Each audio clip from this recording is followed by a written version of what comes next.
better just to have like a more consistent day. So you stream at the same time every time. What about Sunday? You can lie to work and say you go to church. Why don't you just do that? They don't care about you going to church. That's fucked.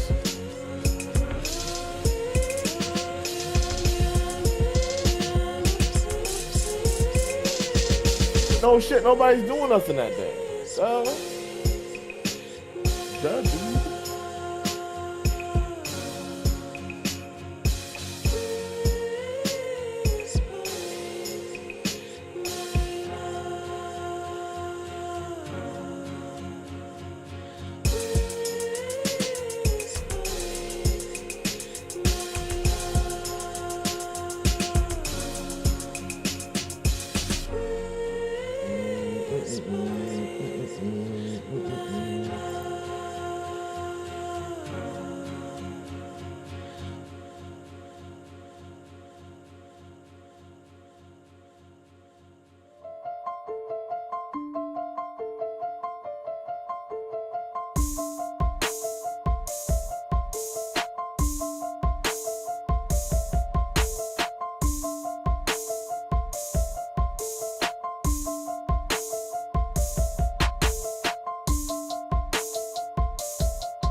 Where do I go to switch out for the robot nigga? Where do I go?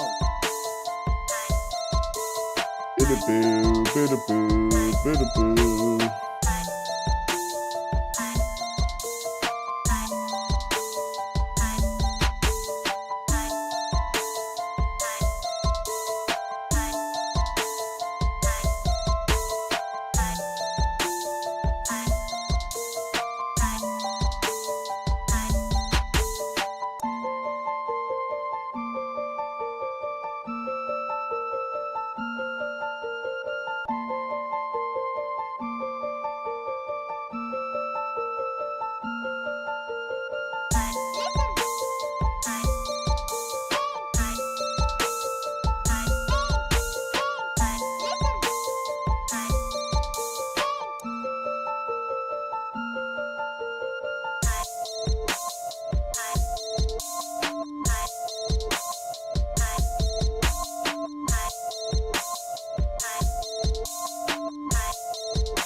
Egg wall?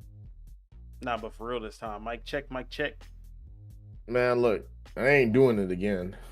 But does it come with egg wall? That's how we starting this off. Y'all being belligerent. Look, man, You how ain't long said- is this you episode ain't gonna said we be? live or nothing. You just said mic check. Yeah, mic check, mic check. So you, How long you we know, finna be every time I say online? mic check, that mean we live. Are you supposed to say we live first? Then you say mic check. Hey man, nobody got time for that. Making me say extra words. Man, nigga just said anything.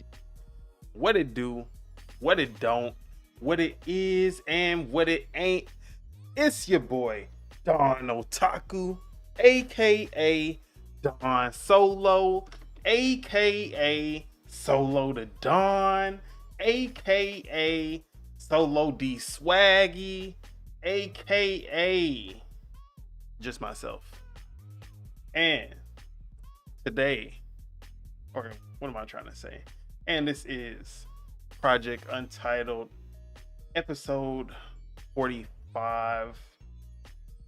And I know the title and the thumbnail says that this was gonna be the Game Awards episode, but actually that's gonna be the week after next because we're taking off for the week.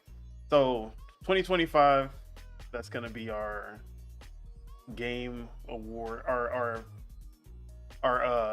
Player Haters Ball 2024, basically. Hate. My bad. Can I help myself? But yeah, of course I'm here with my kinfolk, even though we missing a few of them today. But you know, let me go ahead and introduce. We got the woke dealer, aka Cap King Casso, aka Casso, aka the COD GOD. What it do? What go down? What you been up to? You already know what it is, man. It's the woke dealer. Been woke, staying woke. Just woke up. You feel me? But I've been dabbling in Call of Duty, a little here and there. I really ain't been on the game too much because I've been preparing some ebooks and some strategies for my post on IG and my post on YouTube myself. At the woke dealer, you already know what it is. But yeah, I just been kind of staying productive, staying in my grind, tapped into the podcast as always. You know, gotta be. If you ain't a part of the podcast, gotta be watching the podcast. You hear me? If you knew better, then you do better. But yeah, I just been cooling. Appreciate you for asking. Hope everybody's doing okay. Oh yeah, you know, same old. Been good. Can't complain.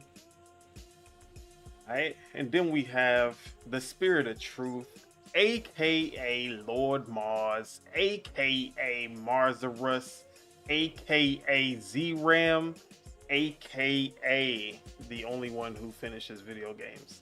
What it do? What go down? What you been up to? Yeah. I just got my CPU in. You feel me? Just got my new CPU in, so my GPU ain't bottlenecking no more. Right now It's doing what I'm with his playing- neck?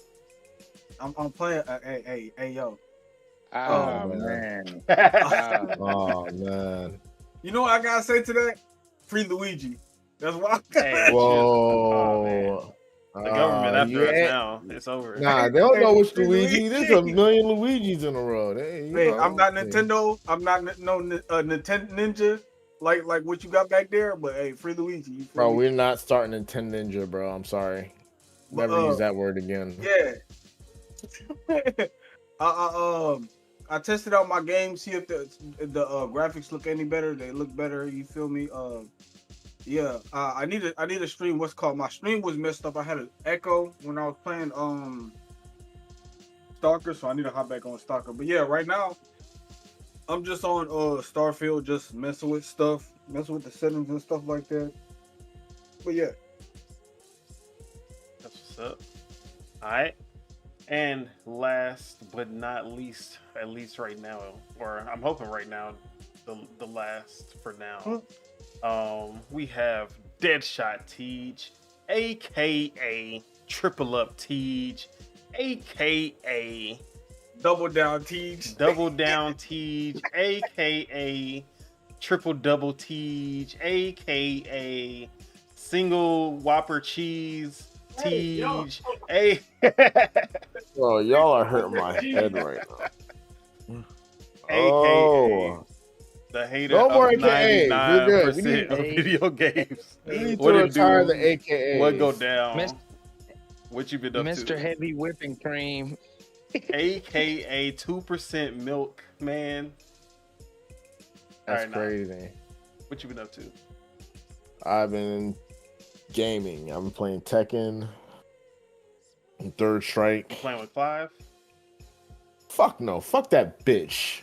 Man, I ain't gonna lie. Tekken 8 ain't even Tekken. You know what Tekken 8 is now? Soul Calibur 8. It's Soul Calibur is back, baby. You wanna play Soul Calibur? Now's your chance. Siegfried is available. His name is Clive. Close enough. Anyway, fuck that game. Been playing Third Strike. Been playing. I ain't gonna lie.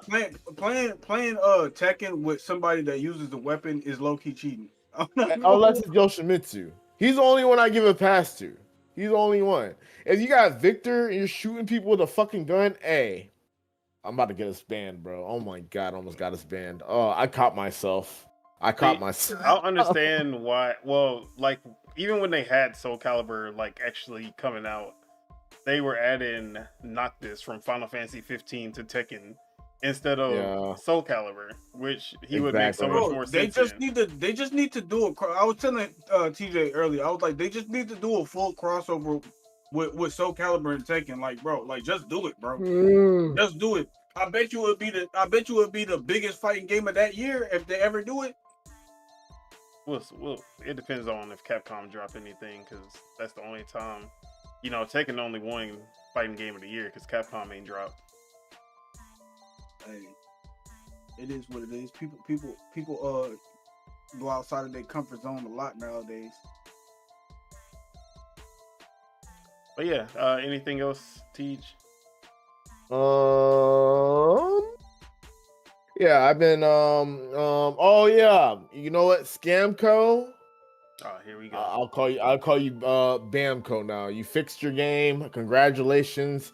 Too bad 90% of the player base left. Who gets the last laugh? Me. Anyways, Bandai Namco, count your days, because y'all ain't had to fix anything. Y'all should have left it just like it was. Nah, man. That game was broke, dude. Yeah, it was fine. Who are you? With the sensu beam? Like The game was fucking broke. I don't know this TJ, bro. I don't know who this man is. The Bro. left got you rope alone. This is the PC streaming TJ, bro. Voice. What is this, bro? Look, man. Turn Look. it off. Look, man. They fucked up the game. Hey, they took 2 months to fix the game. 95% of the player base by the way, we're left talking the game. about Dragon Ball Sparking Zero. Sparking Zero, yeah. Talking about Sparking Zero. Yeah, 95% of the player base left the game. And they think fixing it now is going to bring 90. Yeah, kiss my ass. Yeah, it took you too long. Should have fixed this shit earlier.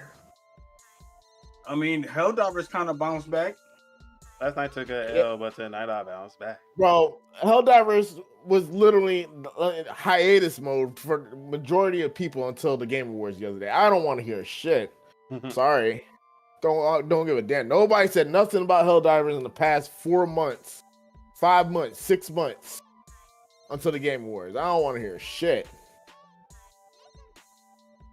That's because they were too busy enjoying the game. Nah, man, they're too busy fucking up the game. And then I don't even blame Helldivers for that. I blame Sony. But hey, that's a conversation for another day. You see, I'm not blaming the game. I'm blaming the big corp. I'm blaming the big corp 100% of the time. Fuck them. You feel me? You feel very strongly about this topic. Yeah, I am. Nigga, hey, look, man. Hey, if I spent $100 on a game and that game was broken for 2 months, hey, Luigi, Luigi. We need a Luigi sound. We need a Luigi Hey, sound look, on the that's all I'm soundboard. gonna say. I'm not We gonna. need I'm not a gonna. we need a wah. We need a wah. I'm number one. We need an I'm number one. We need I'm number one, bro. All right, Enough about me. let's About get you. this man off the stage. As for Oh myself, man. before he get us indicted. Get off the phone, man. Damn, straight to an indictment, bro. As for myself, I don't know, Taku. I've been lightly gaming. I've been outside, you know what I mean, touching grass, all that. Nah, man, it's cold as hell out here. I don't believe that. No, he's I lying. don't believe Yeah, none it's of that. cold It's down cold as here. hell. Exactly. It's definitely cold up there. Man, I it's can been imagine. in the 40s and 50s. It's not that bad over here. Bro, it's it been finally a stopped 40, raining. 50 here. Or it didn't rain for a couple of days, so you know we was outside, we was chilling, we was going out. Went to this park that it was a tree park or some. It was a tree museum. I ain't never seen anything like that. They basically had plaques for all the trees. This boy going out enjoying nature. I hate him. Exactly. I hate this guy. Went to the movies yesterday. Had to go see Sonic 3, and it's peak. Greatest video game movie of all time. It's the best in the series by a mile. Bro, I've been seeing TikToks about like memes, like Sonic memes, and then like they're like talking about like they've been putting like small little quotes here and there into the Sonic Sonic. I can't concentrate. Huh? No, I'm just talking out loud. I was saying I can't concentrate. I was trying to watch the stream. I mean, listen to them stream, watch the show, and then I'm trying to loosen my body. But yeah, it's my shoulder and my neck. I have to loosen it, but I just don't be knowing which way it's gonna make bro, my. you too far from the mic. You old man's over there. Yeah, but very much so. Bro, why he getting farther away from the mic? Unk over there, unking. Unk over there, unking. That's all I know. But yeah, Sonic 3 though, bruh. It lived up to the expectations. All the beats I wanted them to hit, they hit it, bruh. Man, he's still going. That's crazy. But bro, that third act, bro, the fights towards the end. You spoil anything. You spoil anything. All I'm gonna say, we got our live action Dragon Ball Z movie. It's basically Sonic, Bro, because they was whoever they was going in on those last fights, bro. Then the after credit scene, bro, Sonic 4. Like, I love the Sonic after credit scenes because it was first you got this first movie, and then you got that glimpse of Tails in the after credit scene. Second movie, we got the shot of Shadow. Now the third, bruh, this after credit scene, they were like, it wasn't like a glimpse. They were like, nah, we setting up exactly what you about to see like what's about to happen in the next movie, and that shit was actually crazy. It was like a whole 2-minute clip, bro. I was like, bro, like, hey, Sonic 4, which they already confirmed is in production. I hope it is what I think it is. I hope it is what I think it is. You feel me? Hey man, it was lit. I was like, yeah, bro. So you know, Sonic. This is the only time Sonic will ever catch a W, bro. Like, not in no games, but the movies. Movies A1. The only time that Mario taking an L to Sonic is gonna be these movies. But honestly, I don't even expect Mario movie 2 to even come close. Like, I don't, because it's Illumination. I think they're just too safe. And that's why I feel like they're not gonna be able to compete. But yeah, Sonic 3, that's a must watch. But as far as gaming, basically it's just been Fortnite, which I talked about last week. All the updates that came out in Fortnite, they've all been keeping me busy. But the main game that I've been playing, because right now my girl is on vacation, and we've been playing it. We were trying to find a good co-op game, and we have been playing Baldur's Gate 3 co-op.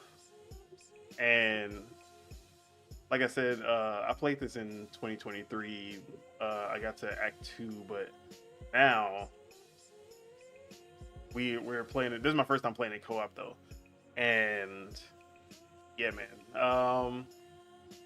I have gripes about the co-op just because Larian, who made this game, they also made Divinity Original Sin, and Divinity Original Sin handles co-op way better than Baldur's Gate 3, which I'm confused about because this is a more multiplayer centric game, I guess, because you can actually play with 4 players versus only 2. But the reason that the co-op is worse in Baldur's Gate than it is in Divinity Original Sin is that they don't treat your created characters as separate people. Like, it's basically like you're still supposed to be the one main character. You're just split into 2 characters. People, yeah. And they handle the companions so poorly when it comes to the co-op experience, because basically player 1 will have a companion following them, and player 2 will have a companion following them. If you start a conversation, so say player 1 starts a conversation and he has a companion who really doesn't have context to the character you're speaking to, but player 2 has a companion who does have context to the person they speaking to, and they would be the one who would like chime in, or they would have something to say, or they would change the conversation because they like either know the person or they know the information they're talking about. If player 1 speaks to that NPC, player 2's companion doesn't enter the conversation. They basically like don't exist. Whereas if you were playing single player, all 3 of the companions with you would enter the conversation at any time. Like all 3 of them would be able to enter the conversation if they had context. So like it's dumb, because I'm like, okay, I have someone who I have, like, they're in the party, they're here, they're literally right behind me, they're listening to the conversation, but they're not like joining the conversation because they're not the other players. Yeah, party. and I'm like, bro, why would y'all do it like? And that didn't happen in Divinity Original Sin, but like Divinity Original Sin, the 2 players were separate characters who like they were both recognized in the world by everyone. Like, oh, y'all are the Source Hunters, not the Source Hunter, but like the Source Hunters, both of y'all.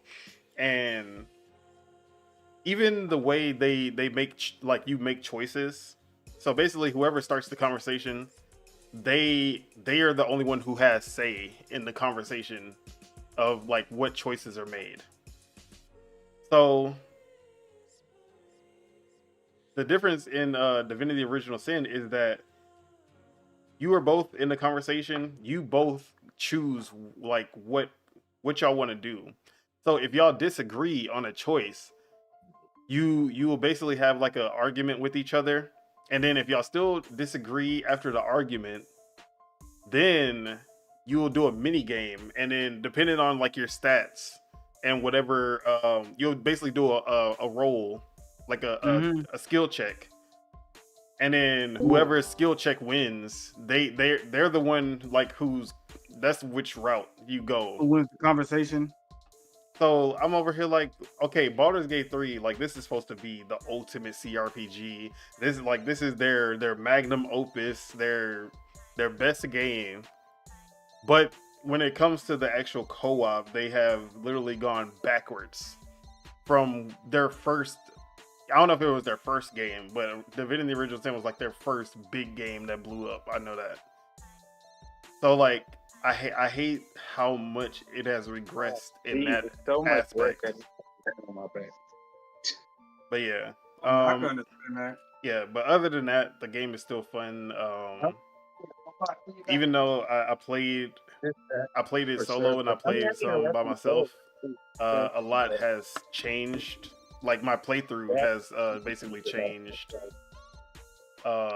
Doing it co-op, like. To the point that we made it to the next region, and I never even picked up a companion that I had in the first playthrough that I played. So yeah, there's so much choice and player agency and being able to handle situations in so many different ways. That's why it was the 2023 Game of the Year. Much deserved. But yeah, we've been running this. It's been a lot of fun. And then also as D&D players, like live D&D players, it's very accurate to the actual like D&D experience. So yeah, Baldur's Gate 3 has been basically my main game. Oh, wow.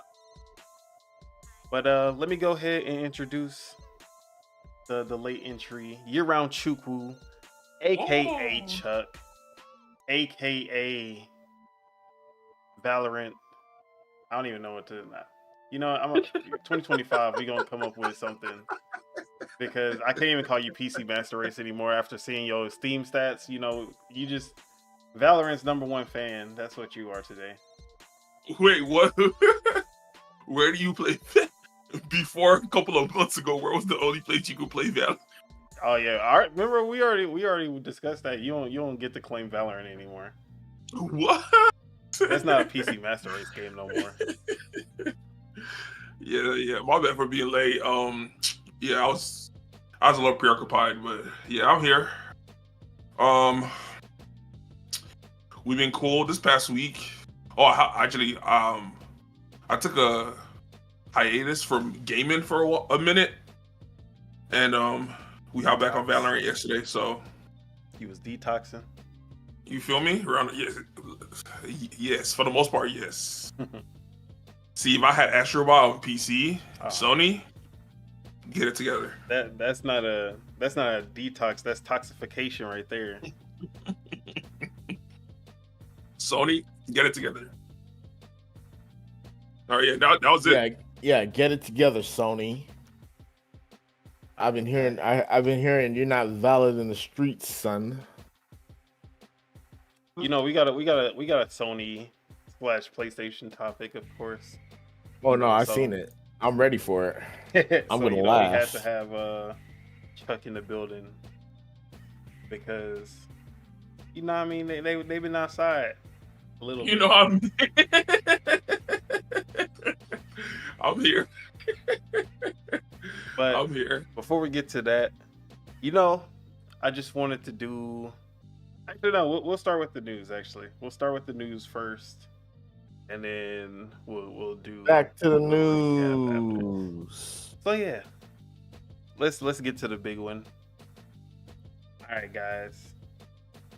You remember we were talking about PlayStation acquiring Kadokawa / From Software and owning Elden Ring, Dark Souls, all of that, and how we were like, yeah, man, that would be big for them. That would be a crazy acquisition. And Kadokawa was like, yeah, we're in talks for Sony to acquire us. And then Sony came out and they were like, yeah, we're looking into making an acquisition of Kadokawa as well. And everyone was like, damn, bro, like it's set in stone, obviously, because Kadokawa was basically trying to avoid a hostile takeover from a Chinese company that I can't remember their name. But yeah, everyone was like, yeah, it's basically locked in stone. You know, it's just a matter of when. But it's gonna happen. That acquisition of Kadokawa by PlayStation, and the acquisition has went through. The acquisition has happened. PlayStation acquired Kadokawa. Oh, for real? They got a dub finally? Oh man, I thought they were gonna go the whole year without catching one dub. Congrats. Catching one dub. Wait, who without catching who won dub? The Bro, award-winning nobody company? care about the Game Awards, man. okay, all right. We don't care. We don't what? care. What's None of going on my right homies now? care about the Game Awards. I'm sorry. Hey, I was asking questions. You see? Hey, you don't care. I was just asking questions. Hey man, look. Oh, yeah, I hear Chuck. where you're coming from. Chuck, But how you feeling? I'm They feeling. got one. They got a big one. They see. You see. One person said they got one. The other person said, "Oh, they finally got." Sony has been winning all 20. Let's not say winning all. Sony has been winning where it counts. Let's just say. bro, how can they not win when the other person they're fighting against ain't even fighting? Like, bro, like, I'm sorry. Xbox don't even be fighting. Xbox bro. conceded. Yeah, Xbox is. I'm not gonna say they waved the No, white they flag. waved the white flag. You can say it. I'm not gonna say that. They definitely did. You can say it. That's all they know how to do is wave the white flag, man. That's annoying. Okay, yes. I'm not gonna say they waved. I'll say Xbox has 5-head the whole, like, they decided to go the 5-head strat, and I'm here for that because The what strat? 5-head. 5-head. 5-head strat. Yeah, 5-head strat. So they basically looked at the game board and was like, "Oh, okay, I see the antiquated game you guys are playing. You guys are trying to play for pieces." Xbox was like, "Yeah, we're just gonna control the whole board. We're just gonna control the whole board." And we've given them their flowers. No, he didn't. What's up with this guy? He's always flip flopping, and everyone is I've letting never her get flip-flopped. away. When it comes to Xbox putting their games on other platforms, I have never flip flop, and I never will flip flop. He says that now. 2025 is gonna be a good year. Yeah. So are you telling me to like speak on the deal and everything that happened and how everything fell into place? Like how you think this is a big one for PlayStation? Like this game changing? Yeah. See, I would say game changing. See, game changing was them acquiring the whole thing all at once. And this is what the last episode we spoke on. This is one of the points I'm making. What do you mean by the whole thing all at once? Like if they had purchased, like acquired the whole company. Oh, so you Like, already they had know. just- Damn. Like, I was trying to lead them on. it's my people. Damn. I thought I could get one on them. It's my peoples, you know. So, All right, yeah. so they had- let me just clarify. Exactly. So Sony acquired some more Kadokawa shares to get to 10% of Kadokawa shares, but they have not acquired Kadokawa, the company. They are the majority at 10%, but not a controlling majority of the company. So, you know, take that as you will. So Chuck, 10% after everyone saying that they were going to acquire the full company, how do you feel about this 10% shares situation? All right, so I never, before you brought up the topic the first time, the news had broke that Sony was trying to acquire them. I had never heard of the company, so that was brand new to me. So, but after you brought it up, and then whenever you have put the topic list of the, I don't know if you put the topic list or last night I saw that's what happened. Last night I saw the episode on YouTube, like the premiere pending. So I saw what the topic was. Oh, yeah. So I was like, oh. So then I went to go. So I looked it up. So then I got more information on the whole situation. I was like, oh, okay. So from the information I got, I'll say the mass. I don't say the masses, but the vocal minority. You got Don Solo, Tej, the vocal minority. Crazy. You guys. I'll give it to you guys. 2024. You guys made noise whenever Xbox did their thing, and then now you guys have made noise this time around. So I feel like Sony went in with the mindset to acquire the whole company, but then you guys what you guys do best. You guys backlashed. And backlashed.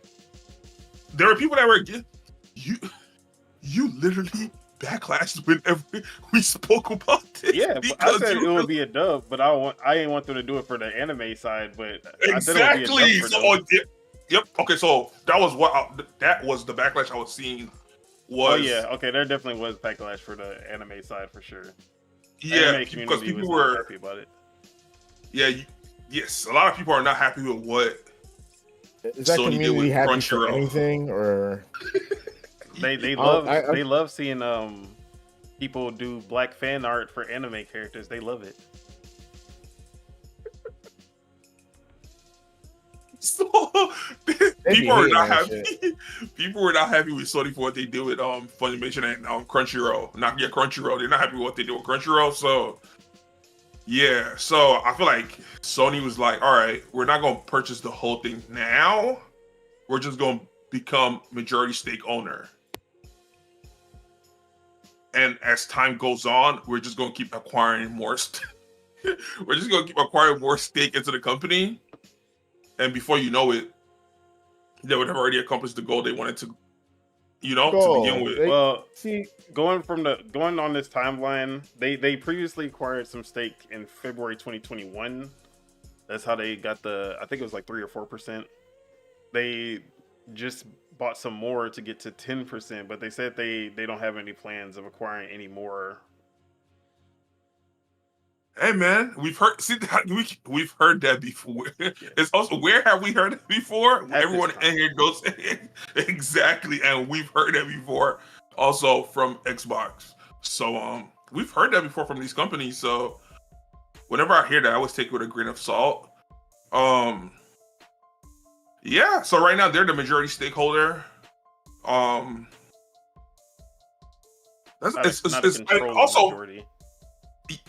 It's cool looking at each company and what their interests are and like what they're pursuing, and it just makes me like, I'm curious to see like what not what the end game is, but just basically what that board, their planned board.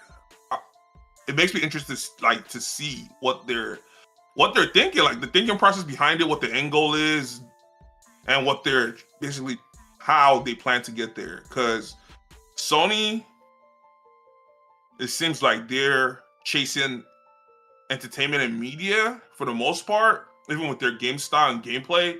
And Xbox is heavy on just acquiring games. A whole bunch of exactly.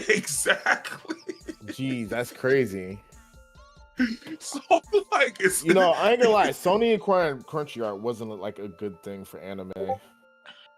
That's what the people are saying. No, that's like what the people are saying. It's like a fact. Yeah, I never use Crunchyroll, so that's why I don't have those 2 cents in the equation. But see, bro, all I can say is that I had Crunchyroll and I was happy, and then now I do not have Crunchyroll. Yeah, I used to have it. I used to have Funimation. Then Crunchyroll's like, hey, we're eating Funimation. I'm like, bro, no way. I gotta settle for I have fucking... both, actually. I have Funimation and Crunchyroll.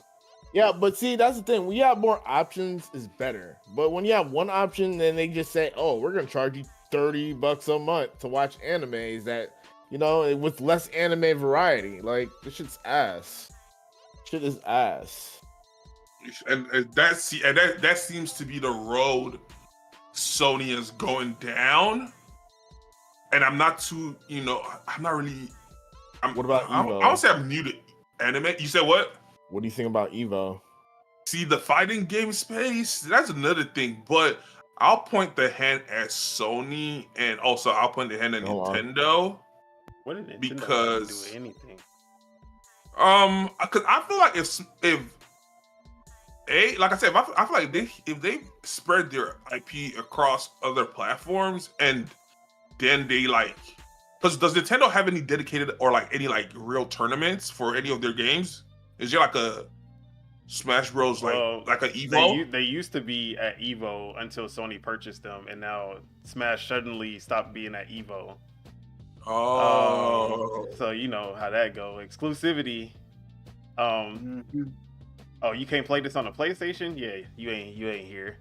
Not at my see what show. I'm saying? Okay, I can see both. I can see both people. Okay, I see both sides to that. But Nintendo has put together some tournaments and then shut them down because of whatever reason. Like they'll be like, "Hey, we're doing official tournaments," and then they're like, "Yeah." And I'm pretty sure because the Smash community is just a bunch of weirdos. See, I'm not. I don't play Smash, but I don't. The Smash community. Smash community, you guys need to stand up for yourselves. And hey, bro, the Smash players are Smash players. They make sure that they distance themselves away from the actual real Smash community. Like you can be a Smash player and be like, oh, you a Smash player? Oh no, I just dabble in it because nobody want to be that stereotype. Nobody wants to be the Smash player. That's why I'm like, the community, they need to. Even though I could get it, if you're above it, you're like, we don't care about the stereotype. I get that. It's just like they feel, to me, it seems like that's the community that gets picked on the most. Like that's just the. And they deserve it. Yeah. It was because at one point it was World of Warcraft and PC gamers. It was okay when the Smash community was just, oh, your hairline fucked up and you don't take baths. Then they started adding the whole pedophile stuff because every single Smash, all the biggest Smash people just ended up being pedophiles. See, the thing is, I was just talking about this with my bro. Like, yeah, people need to get paid for what they do. Like, you feel me? Like, these people need to make their money and stuff like that. But when big money enters the room, everybody starts acting different. Everybody starts moving different. You feel me? Like, bro, it's like when the people at the top go down to the bottom, it's like Mount Olympus. Like if Zeus came down here and was like, okay, I'm gonna start giving out gifts and shit, people gonna start acting all crazy. Like, you feel me? It's like yeah, they need to get paid for winning tournaments and stuff like that. But it's like when the people at the top have so much pull, the people at the bottom start pandering towards the people at the top, instead of it being the other way around. And then that's how like they think they're famous, they can get away with whatever. Just like how people at the top they do the same shit too. You feel me? Like it's like bro, y'all are pro gamers. Like y'all are pro gamers. Like the only people that think y'all are cool are gamers that have no skill. Those are the only people that think y'all cool. The girls don't think y'all cool. Like, you feel me? Like, y'all making it bad for the rest of the people. You feel me? Why you trying to? I'm just saying. Why you trying to put that? We're talking about the ones that are the weirdos. You feel me? I just popped up the stream and I just see your background and it's just everything is just making sense today. Everything is just making sense today. So why do you have that as your background today? Well, it was supposed to be the player hater, like the gaming player hated his ball. But we gonna do that after in 2025. Our next year. All right, yeah. Is Teach still around? Because he's the one who brought up Evo. I'm not too much of a fighting game, so I can't really speak too much. I don't know like what grievances that community has towards Sony. I don't know what Sony did to them. Honestly, I'm pretty sure. I mean, Evo, there's really no big scandals in Evo besides the whole like Smash was there every year, and then as soon as PlayStation acquired them, Smash has not been at Evo since. But I might be naivete, but I will 100% put the blame on Nintendo. Blame on Nintendo. Yes, I can already see it. Everyone I can already see it. Most likely Sony made a request, and just like the you feel me, the mob that they are, they declined the request, and Sony had to do what Sony had to do. Bro, yeah, Nintendo is literally doing the Legend of Zelda movie under Sony. You think they care if they obviously if they Evo helps the Smash, it helps Smash. They're not gonna turn it down just because Sony acquired them. So that was a Sony decision. Okay, when hopefully one day that that comes to light. Hey, let me say something real quick. As long as they don't make say what you need to say. We need to get back to the as long as they don't make a Sony game. As long as they don't make a Zelda movie with no Link and no Ganondorf. You feel me? Hey, let them do what they do. You feel me? That's all I gotta say. I'll be right back. Okay, yeah, this is my first time hearing about the Zelda movie. That's interesting. And shout out to Sony. That's also interesting. Yeah, shout out to them about to ruin this movie. You see what I'm saying? So, bro, I'll say one thing. I can see it can either go well or it could turn into the Spider-Man. Bro, it's literally the producer. Avi Arad or whatever his name is. The same dude who did Venom, the same dude who did Morbius, the same dude who did Madam Web. Every time I see his name, I'm like, yeah, this is ass. I ain't have to see Craven. I knew it was gonna be ass. The trailers look live. I knew it was gonna be ass. That's crazy. You know what it is? Yeah. Maybe if he do a story about someone we care about, maybe Zelda might change, but literally that track record is the last time bro, he basically has been writing off of Spider-Man 2, and everybody that's the only reason that he's still because of the success of the OG Spider-Man 1 and 2, he's been carrying that's been carrying his whole career since, and he just keeps on getting these roles. But yeah, fuck that guy. Oh man, you see, I ain't gonna lie. Name recognition. You put he made Spider-Man 1 Amazing Spider-Man 1 and 2 was okay. Still ain't better than OG Spider-Man 1. Hey, please. See, your hate can only it can only be believable for they're okay. The Amazing Spider-Man's okay. Nobody said amazing. I said original Spider-Man 1 and 2. Yeah, Tobey the OG Tobey Maguire. Okay. So yeah, I see that. I see that.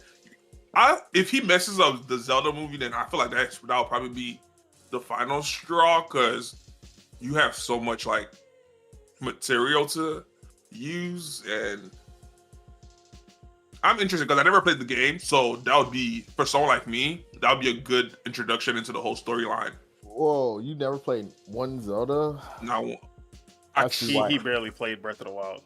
Exactly. I tried. He did not. I'm not gonna lie. I completed the whole plateau. The plateau is the tutorial. Exactly. I tried. If I completed the tutorial, I tried. No. What is he saying? I'll get back to it. Just like he tried with Death Stranding, right?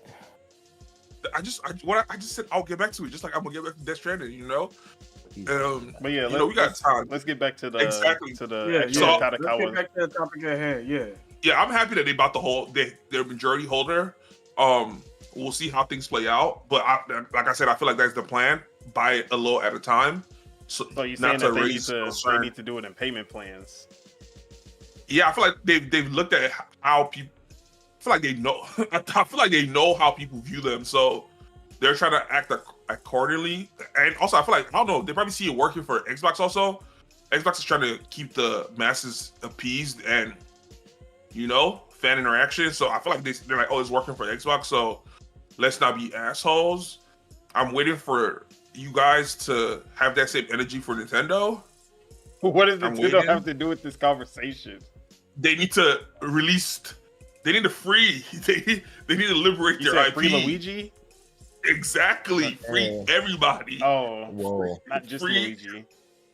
Free So everybody. Nintendo should just give away their IPs. What You you're keep saying? saying giving away, like I didn't give it away for free. They don't make It's money. basically It's not- free because they gonna lose money in Hey, that game. hey, if they do, hey, pull a Sony and just put stuff on PC. You feel me?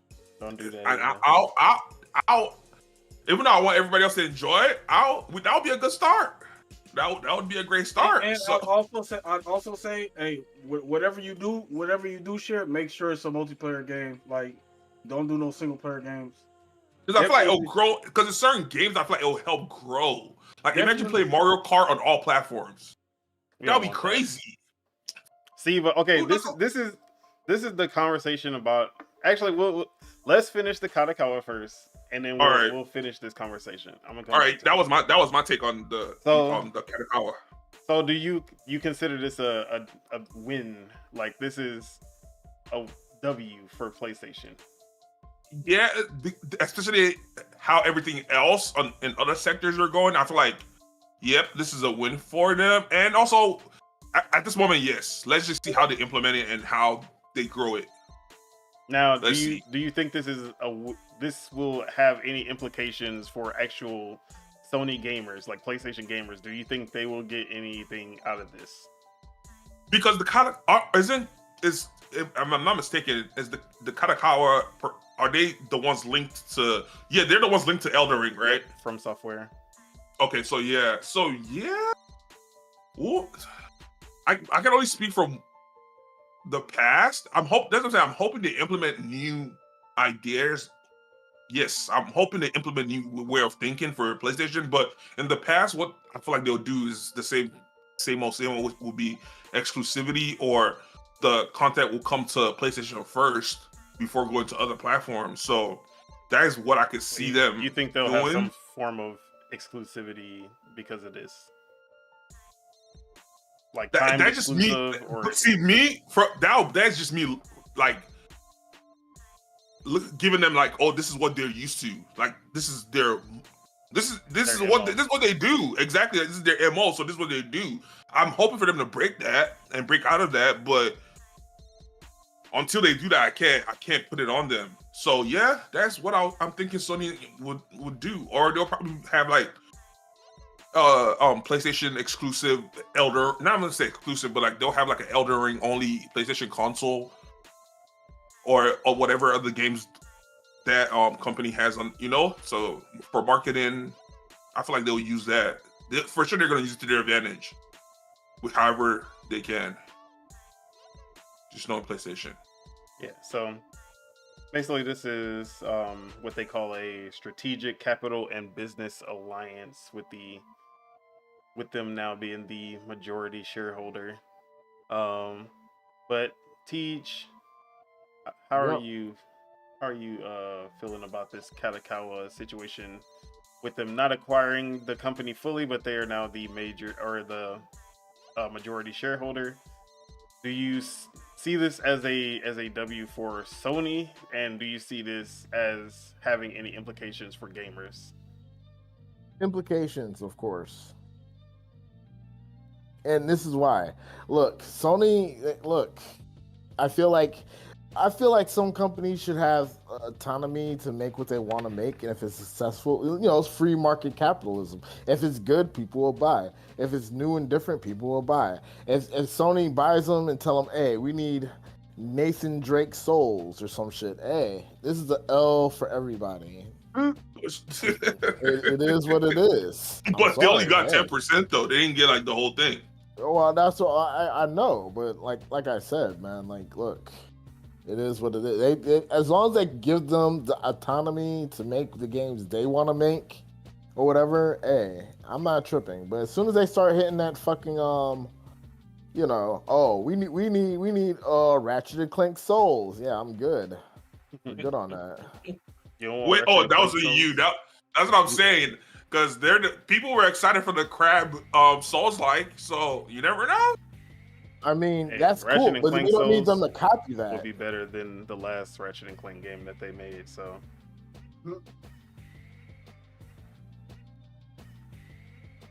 It is what it is, man. Look, So if they got them, they got them. Do you see some form of exclusivity, whether it be like, oh, you get exclusive PlayStation Elden Ring 2 armor, or you get the DLC first on PlayStation, or even you get the game first on PlayStation? Do you see any of that happening? I can see that happening, but see, that's the thing. Like, it's just gonna cannibalize sales. If it's only exclusive for a year on PlayStation, like, look, nobody's gonna care about the game by the time it comes out. I'm sorry for everything else, but hey, it is what it is. It is what it is, man. We just have to wait and see, as my boy Chuck would say.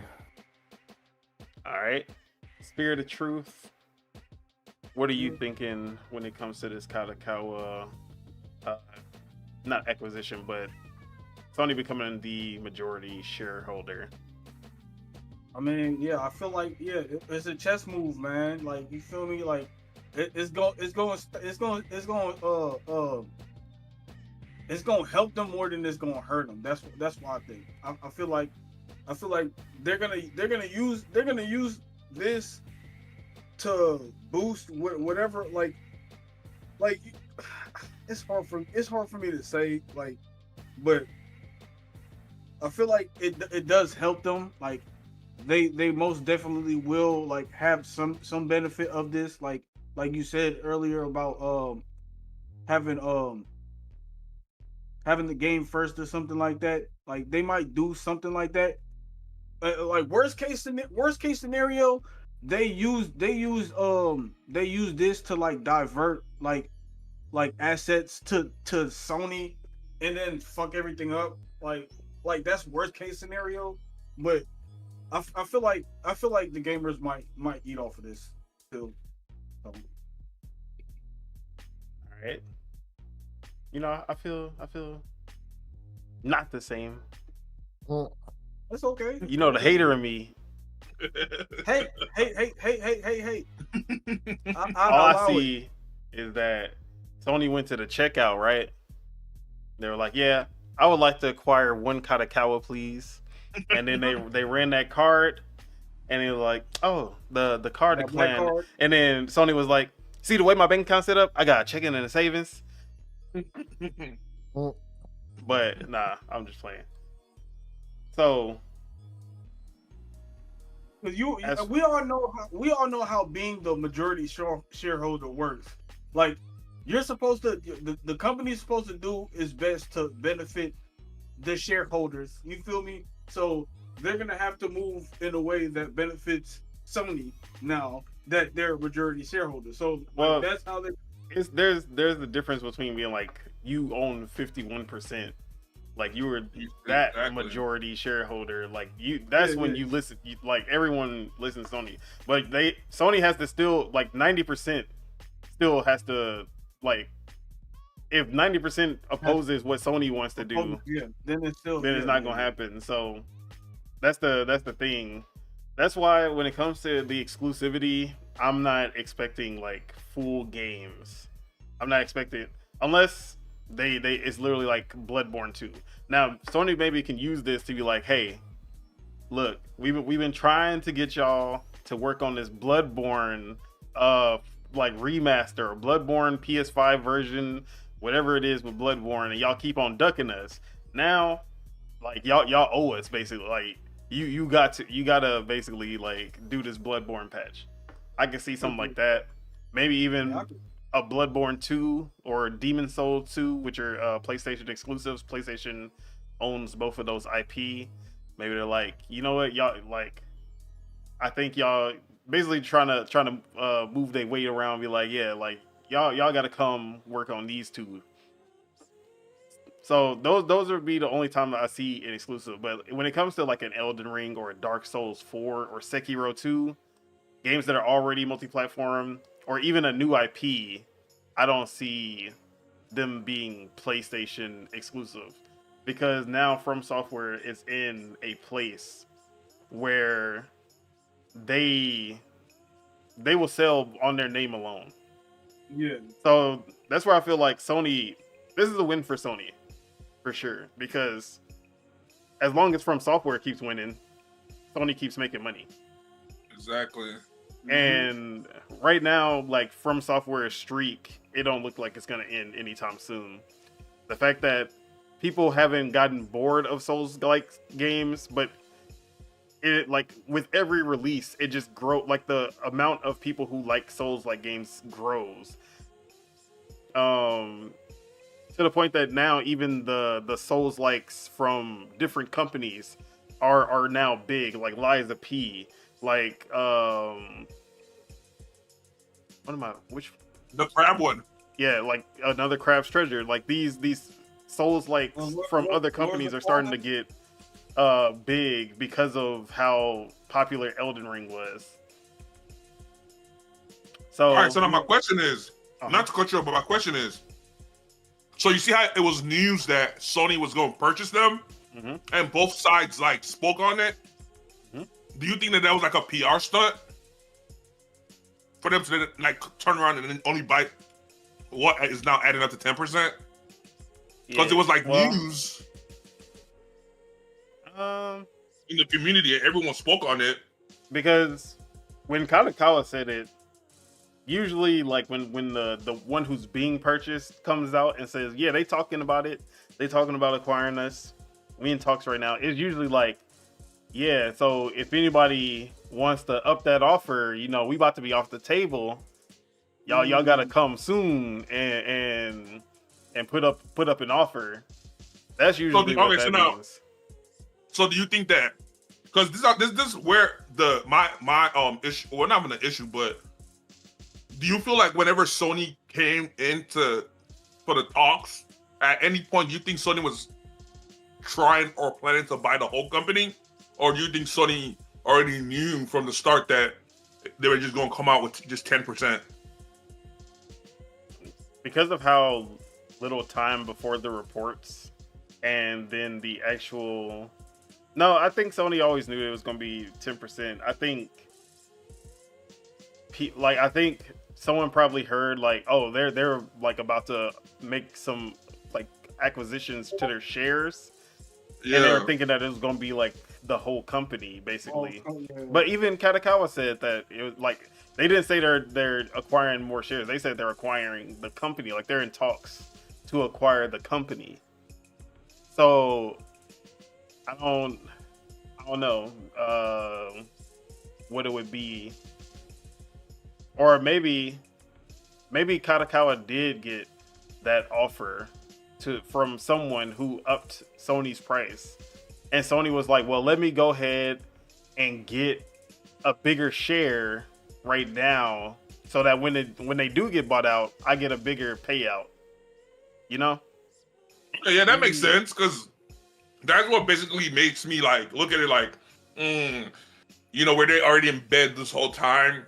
Was the news just a way to just, you know, get their name out into the, like, basically PR?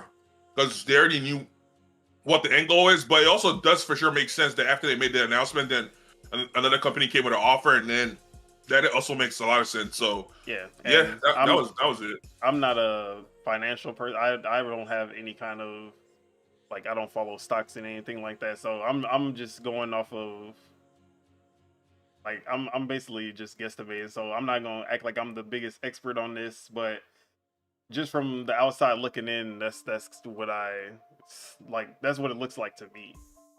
Yeah, that makes sense. But okay, that was it. Yeah, so Sony definitely will have a win regardless. If they get bought out, they got a good payout. If From Software just keeps going like they're going, they're getting a payout regardless. Now, if you're the hardcore PlayStation fan, you're the what we call the ponies on Twitter who were like hyping this up as a win so that they can like throw it at Xbox fans' faces. You were the only ones who took the L today.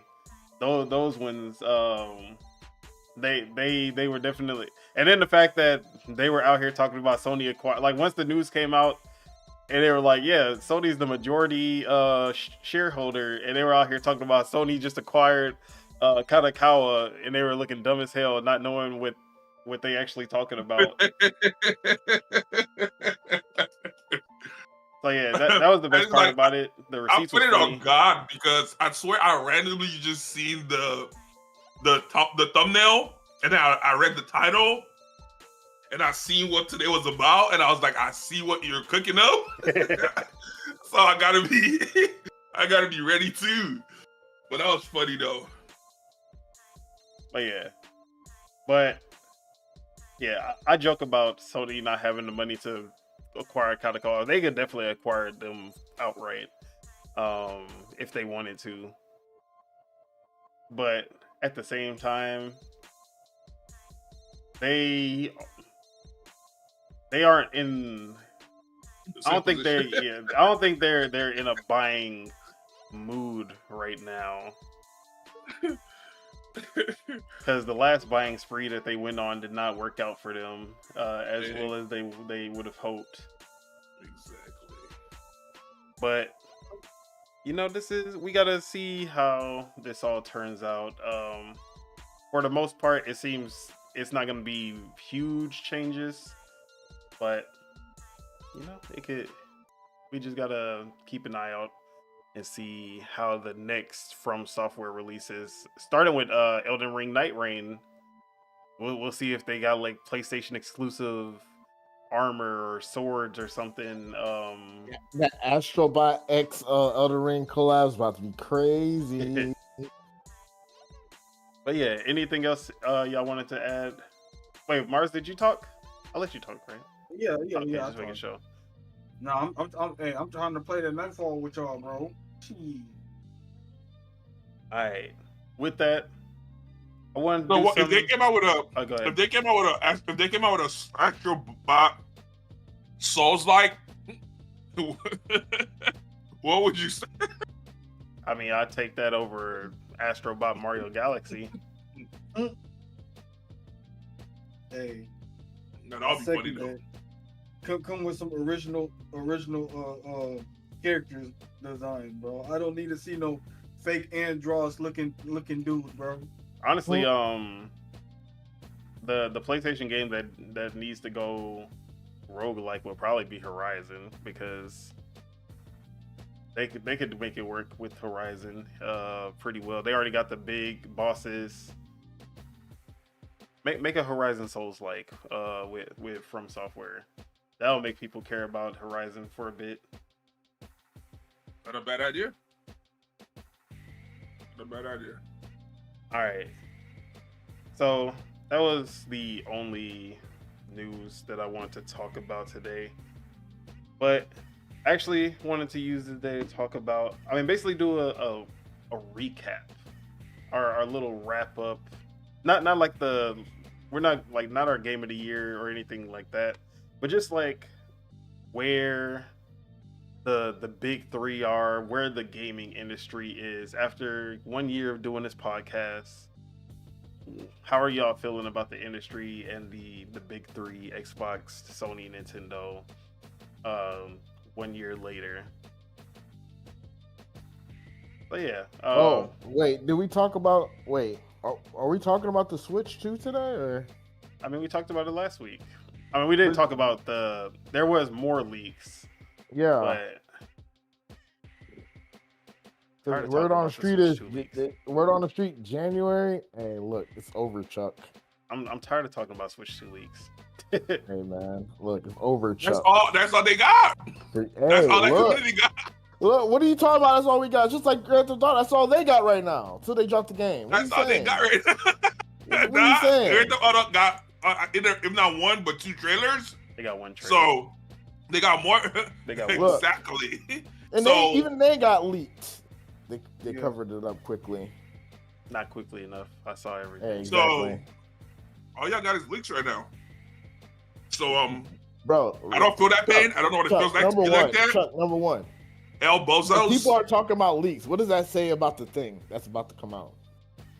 If people are talking about leaks, what does that say? The only time people talk about leaks is when it's highly anticipated.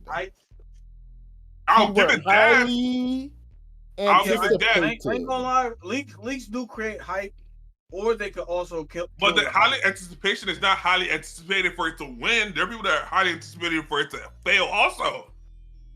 There's not Let that many of them. them hate. What the hell? I ain't stop. I'm eating regardless. The fuck? So you're It's not like eating. it's like I can see vegetarian. Copium. Oh, you're enjoying this fried Copium is Copium, chicken? bro. Fucking right, I am. Tell me Copium I is shouldn't Copium, enjoy it. bro. Ain't gonna stop me. You feel me? You know, if one of your best game was Unicorn Overlord. That was not a Nintendo game. And that's a PC game. So what are you saying? That's It's not even a PC game. Hey, look, it is what it is. You know, so that game it's almost to go first again. Look, man. Look, you want to hate on leaks, but guess what? Leaks show interest, man. People talking about it. But just to All talk summarize, is not good talk. just to summarize what the leaks were, there was a Redditor who supposedly got his hands on a Switch 2. And he basically was answering questions on Reddit, and the mod of the Nintendo Switch 2 subreddit actually confirmed that he has proof that, like, the mod actually saw proof that he has a Switch 2, and he was answering a bunch of questions about the Switch 2. Which he said that he will reveal more, including pictures, on Christmas. So obviously, take it with a grain of salt. Anytime some random Redditor, I want somebody to leak what's the main game that's gonna drop with this month. he said it's gonna be a game featuring the number 9. A lot of people thought, obviously, went to Mario Kart 9. Which obviously, I always suspected Mario Kart and 3D Mario are going to be the two big ones at launch. No, I ain't gonna lie. Mario Kart 9 sounded crazy, bro. That sounded. When I seen that, I was there's like, going to be a gray, a white, and a Mario Kart themed version. But they shadow dropped Mario Kart with it. Oh my god! But some people are actually saying that it might not actually be Mario Kart 9. And that Mortal by Kombat 9. Hell nah. And by 9, he meant Final Fantasy 9 Remake, which has been rumored as well. What up, Sabagos? He say, what up, family? Listening while at work. Man, keep on grinding. What's up, man? I don't even remember 9. There was no 9. It was the Mortal Kombat reboot. That was Mortal Kombat 9. Oh wait, you're talking about that? All right, yeah. Mortal Kombat 9 was pretty good. That was what made Mortal Kombat what it is today. Yeah, that's modern Mortal Kombat started at 9. After they stole the subspace emissary formula. Let's not talk about it. Hey man, see, and I was telling someone this is random. Someone was like, they need a Smash movie. I was like, no, my brother. We already had the Smash movie. Subspace emissary. And bro, we had that, and then bro, like the new Smash Bros, when they show everybody getting murked off, I ain't gonna lie, that shit right there, I was like, damn, bro. See, that's why I hate that the next Legend of Zelda is live action, because I wanted them to keep everyone animated so that they could make make it into a Smash movie, like do a Avenger style. But I digress. But yeah, some things that came out of that leak, just to finish up this topic. Hall effect joysticks, so no stick drift. Let's go. The magnetic Joy-Cons, and then all of the buttons are bigger than the original Switch, including the buttons on the actual each Joy-Con. Yeah, the bumpers that you get on the actual individual Joy-Cons. He says that go ahead. What about the dock? How the dock is going to be looking, and half the screen is going to be poking out. Yeah, he said the dock is curved and smaller, and then the screen sticks out, like you'll be able to see the screen, and then basically kind of try to insinuate that you'll just be able to have notifications and stuff going on the screen while it's docked. I hope they don't try to put ads on there. And then we still no one he hasn't turned it on because he's basically saying that after Christmas or on Christmas there will be other people testing the Switch and it'll be harder for them to track him, and that's when he'll be able to turn it on and actually like show pictures and everything. W-op. So what else did he say? All the buttons are bigger, all the triggers, all the bumpers are bigger, and the Joy-Con are a little more curved and better, like they fit better in the hand. He said it's not more, he said it doesn't feel heavier than the Switch one. So it's about the same lightness or heavier. I just need to hear about the power aspect and what it could play and what we already at that information. I know, but I just need to confirm, bro. But yeah, like, we need to see it in action. Confirm that. But other than that, we still don't know what that C button does. That's about the only thing we need to know. Like, what does that C button do? And what are we gonna be playing? Oh, they said the magnets. The magnets are gonna be buttons also. Yeah, that's what it was. The two trigger. I mean, the two button bumpers are like buttons. Like they're a part of the magnet. Yeah, because there's buttons on there's buttons on there on the original one, right? Yeah, but they're like super tiny. He said that they're like. I mean, you can see it in the pictures. They're like way bigger than what they are now, so that's helpful. But that was basically it. We'll see on Christmas if everything he said is true, and we'll actually get some more information. But, Nintendo, they're working overtime. Oh yeah, bro. I have my, Nintendo ninjas. We already on the case. We trying to stop that. See what I'm saying? I had a feeling. All right, like this might be a conspiracy, but tell me if I'm wrong. What if the only reason Nintendo got pushed back barely was because like the whole Pokemon getting hacked thing? They had to run cover for that, and they like slowed them up for whatever. What if that was the case? I kind of see that being the case. I don't think that would actually like make a difference in terms of. Well, what if they had to like stop and do security checks on all Nintendo related things and make sure? Obviously, not well enough if they got this guy on the loose. Exactly. Niggas run around with the Joker right now. They're saying that. Shout out to him. They're saying that he is someone who has either a connection or worked at one of the factories that made the production factories. Yeah, so that's how he got his hand on that house. So and he says it's a final release, not a like testing model or dev kit or anything. It's the final release model. The thing with leaks is, like I said, either they could create more hype or they could kill the hype. It really depends on like how far within the process of them creating whatever they're creating have the leaks gotten. You feel me? Like if the leak got some early shit that look trash, it's gonna kill the hype. But if they got some shit that make it look good, then you feel me? It's gonna create more hype type shit. All right, so my conspiracy theorist brain is like, what if this is a way for Nintendo to like soft release? I don't say soft release, but like soft leak the console to kind of get like a initial like feedback from the super core, because those are the only ones that are paying attention to this. So you're saying like what do they call it? I forgot what they call it, but when you like a leak that you do, like a guerrilla, exactly like a guerrilla leak. Yeah, I don't. Where they do it themselves, but then they use the Reddit as the platform, and they're basically just trying to see what the super core fans, or supporters, what their input is. If they see it, if it's yay, or if it's weak, and then.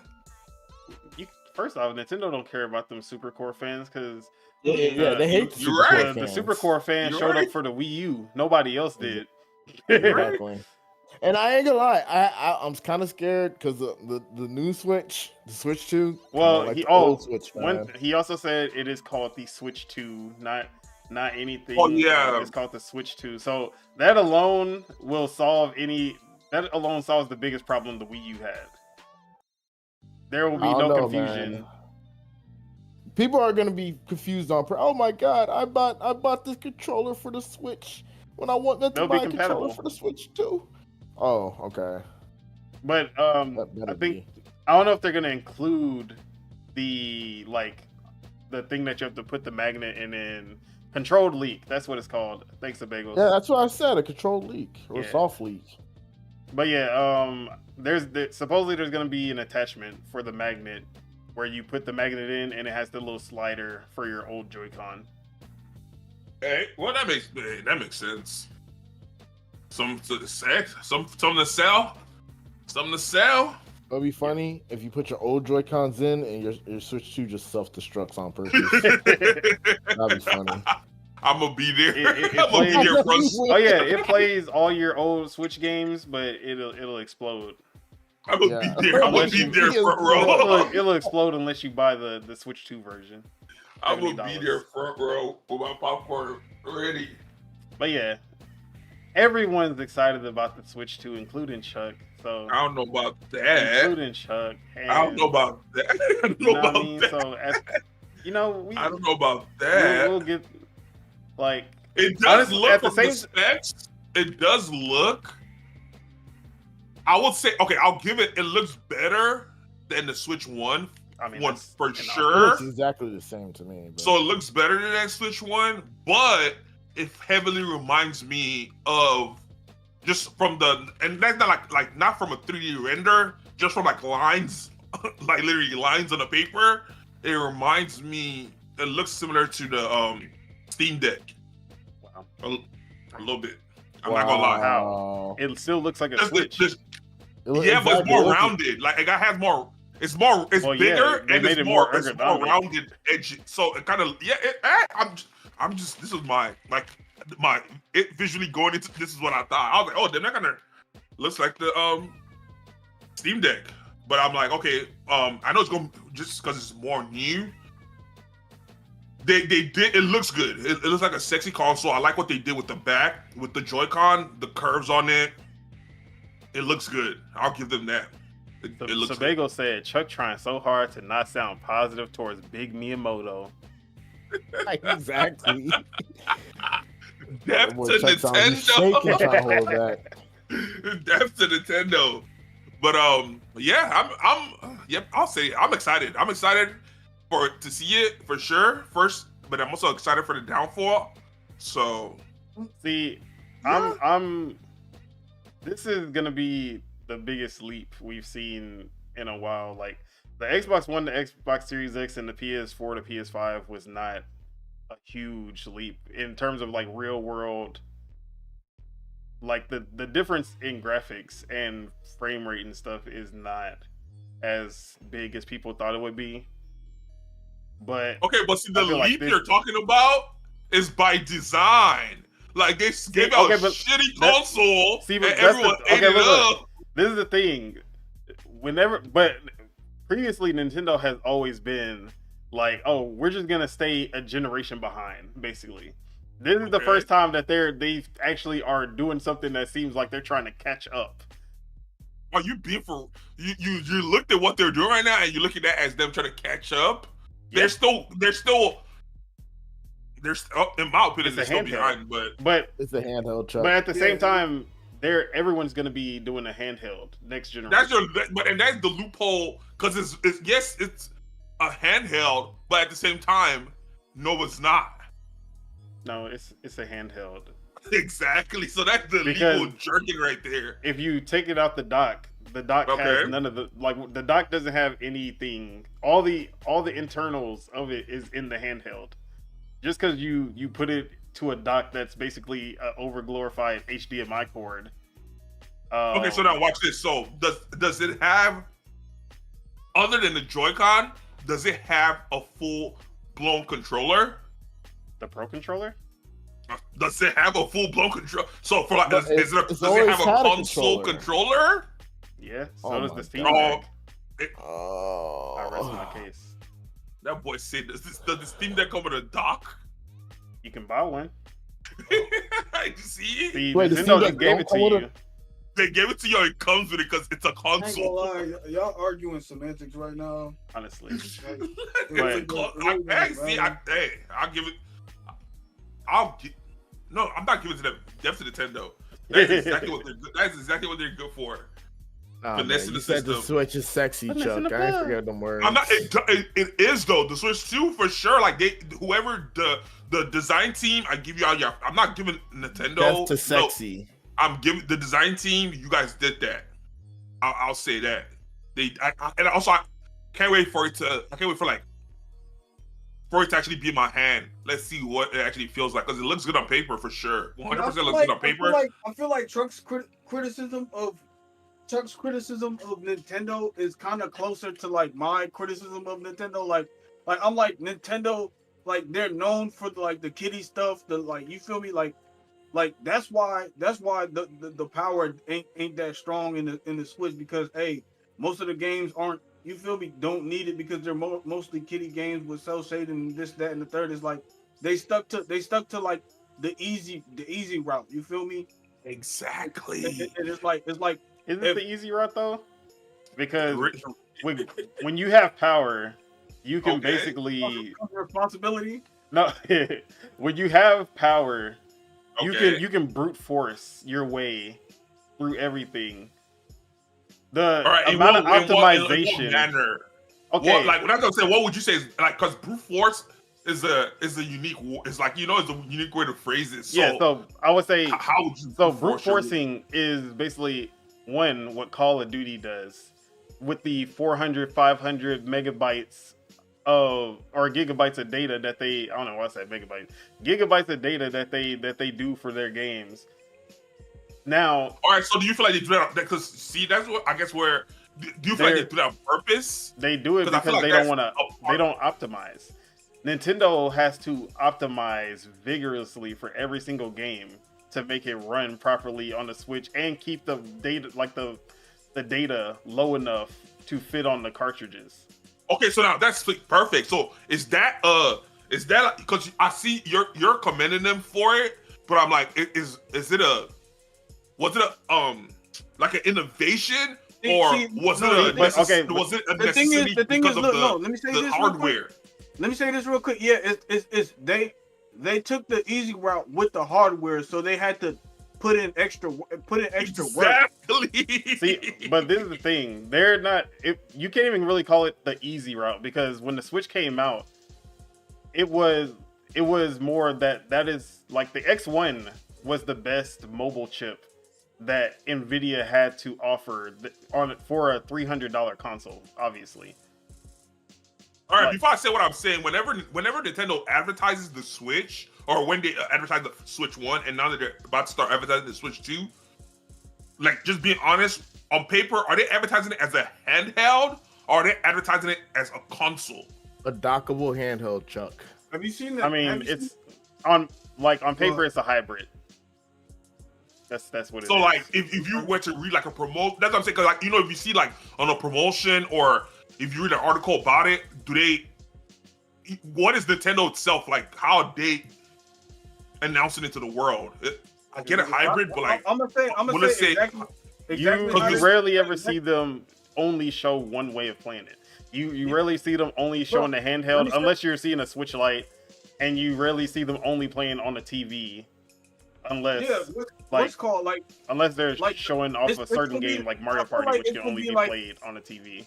I feel like it's gonna be like how the Switch is. Like they're gonna promote it just like how every commercial that you see, they're gonna show all the various ways to use it. Yeah. So even Nintendo itself isn't like pigeonholing it with like one title. You're not like this is okay. But I consider it more of a handheld just because they have a handheld only version. They do not have a TV only version of the Switch. Yeah.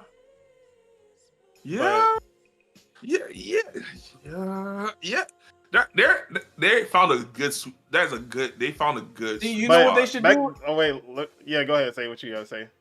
If they want to create like, say for instance, we got a model that's not. It don't come with the It come with the controller. It come with the dock. It don't come with the Joy-Cons. It come with the controller. It's for just playing at home, and just call it the slab. Whoa. Return the slab. What's it called? But back to the power, like What Sebago says, in my opinion, Nintendo took the hard route because they have to develop games that can work as both handheld and home console games. But back to like the actual power. So when I say they like people like most devs brute force their way when it comes to games. That's like we back then you used to optimize your games to get the most out of the console, to get the most out of the storage space that you have. But now that digital, now that we're in a world where digital and you can like everything's digital, you don't have to fit everything on the disc anymore. Yeah. And you can basically download as much data and people will just buy more SSDs or they'll delete games or whatever they do.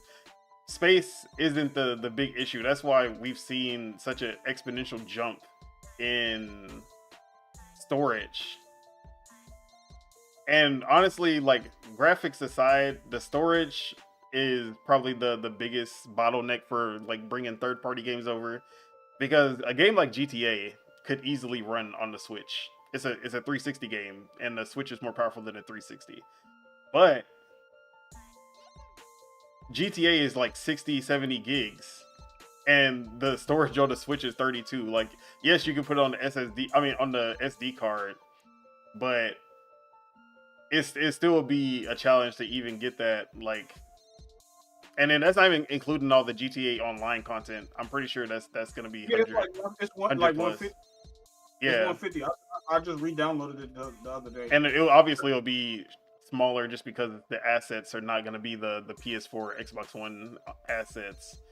But it's still going to be 100 gig games. You're not going to get a 100 gig game on the Switch 1 at least. Switch 2, it seems like the base is going to be 256 gigs. So yes, we're gonna see, and obviously they already promised Call of Duty stuff like that is gonna be there. Can I ask y'all this question? Go ahead. Do y'all think the failure to optimize games is going to hinder like people from like buying these games?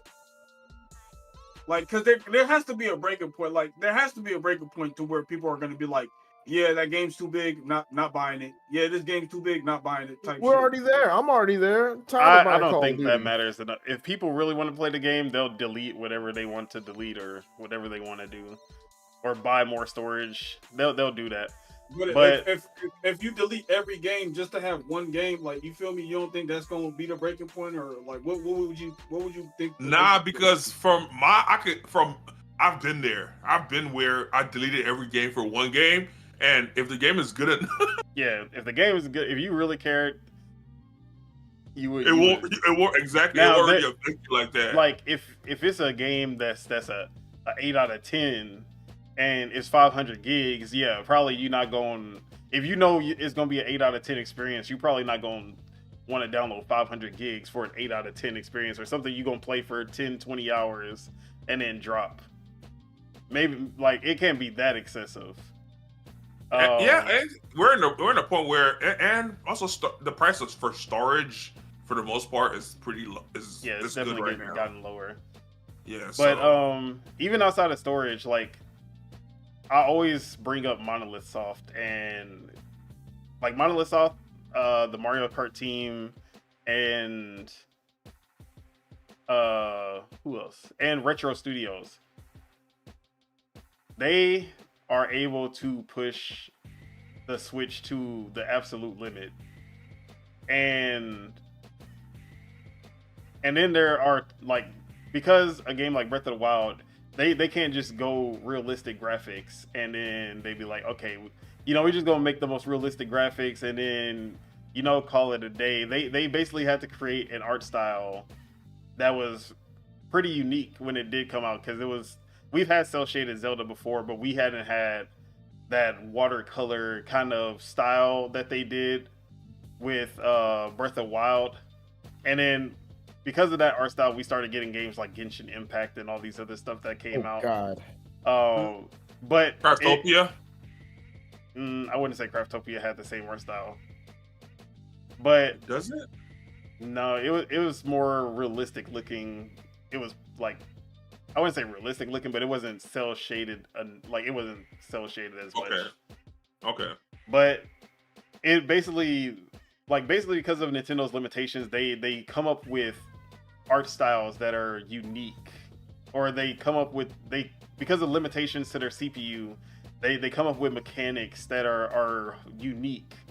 Like if they could just make the Sony movie game, and they could just get away with only doing that because they have the power, and they can just be like, oh, look at this, it's realistic, and like you just keep making the same game, but you focus on the narrative and you focus on the graphics. That's what Sony does. Nintendo's the opposite direction. They're like, the story doesn't matter, the graphics, obviously we can't do too much with the graphics, so we're gonna focus on creative gameplay. And that's why, like, the limitations has always made them think of things to get over the limitations that end up being a creative part of the game. But so do you feel like, okay, my bad. I thought no, go ahead. So okay, are you saying that? Do you feel like, okay, so now with the Switch 2 coming out and it having the power that it supposedly does, do you feel like they're gonna stick to the way they did things with the Switch 1, or do you feel like they're gonna brute the Switch 2, or do you feel like there's gonna be a mix? Do you feel like there's gonna be any changes with the way or do you think they're gonna stick with the past because it quote unquote worked perfect, like well?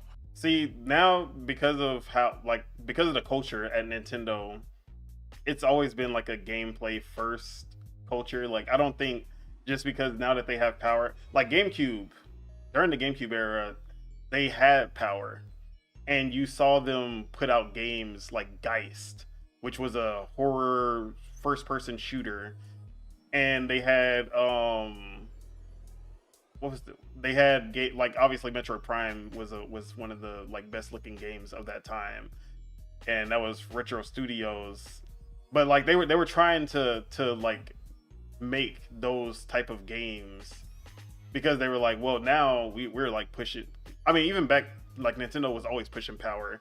N64 was obviously a very technical console. It wasn't until after the GameCube when they had the power and they still lost the generation that they were like, maybe because the PS2, I always say, is the weakest DVD console. Player?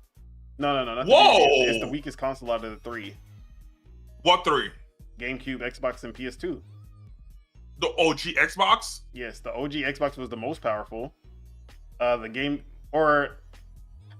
Xbox,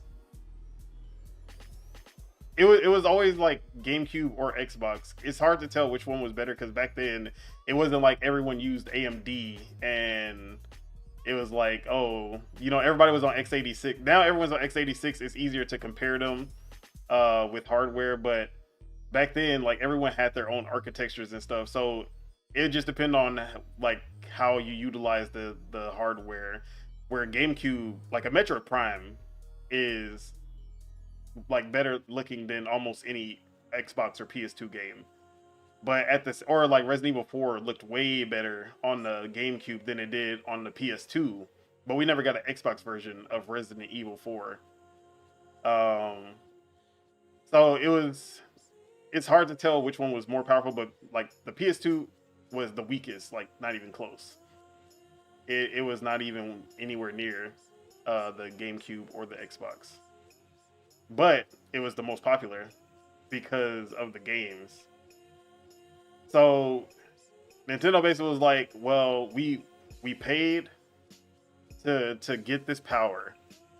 We subsidized the console. Basically, they lowered the price of the console more than, like, they lowered it more than what it costs to make the console. Like, basically everyone does that. Xbox, PlayStation, they subsidize the console by making it cheaper than what it costs because the games are gonna make that money back for them. So at the end of the day, they were like, well, we did that and we pushed for the best power that we could, and we did not sell. Like the GameCube is the second worst selling Nintendo console. Although, like the way people love the GameCube, you would have thought that it was up there, but it's really not. So that's why I was like, I was gonna wait for you to finish. Yeah, but I'm like, so you believe the GameCube is a better console than the PS2? just graphically, like that's it. Okay. No, because honestly, I'm about to go back and go look at gameplay from the GameCube. I'm actually going look at after Resident Evil this 4, podcast. like just look at a Resident Evil 4 comparison between the PS2 and GameCube. They had water physics in the GameCube version, but the PS2 couldn't handle the water physics.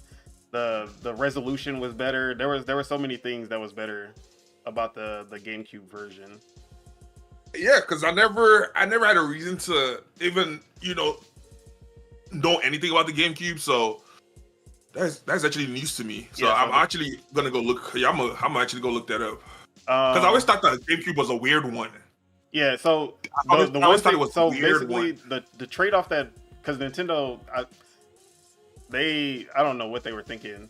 I know what they were thinking when they did it, but it's because they wanted to have a small console because Japan, small is better. Yeah, size. Yeah, small is always better in Japan. And that's why that makes sense. Yeah, and that's why that makes sense. And that's why you already know.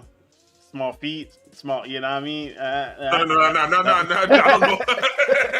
was like, where's he going? But that's actually very interesting, though. But that's why. So they went with these mini discs, and that is the one bottleneck for the GameCube. Because if the GameCube had regular CD-ROMs like Xbox and PlayStation, or the DVD-ROMs, I should say, not the CD-ROMs. If they had DVD-ROMs like Xbox and PlayStation, it would be undeniably the most powerful console. But the mini discs had less storage than the DVD. So for a game like GTA, they couldn't get it on the GameCube because they didn't have enough storage. And that's the thing, like Nintendo, even back then, they always had something, because the N64 is also technically more powerful than the PS1, but they had cartridges, and cartridges were super expensive back then, because it was flash memory, and flash memory is a lot faster. So the trade-off was that you would get way faster load times on N64. You would, if it was a smaller game like a Tony Hawk Pro Skater, it would look way better. But a big game like Final Fantasy VII would not fit on the cartridge because no one was gonna pay for a cartridge that's the same size as a CD. It would like, you would be paying $150 for that game. Interesting. And the GameCube also had that same flaw. It was small disc, and GTA couldn't fit on it. Final Fantasy X couldn't fit on it.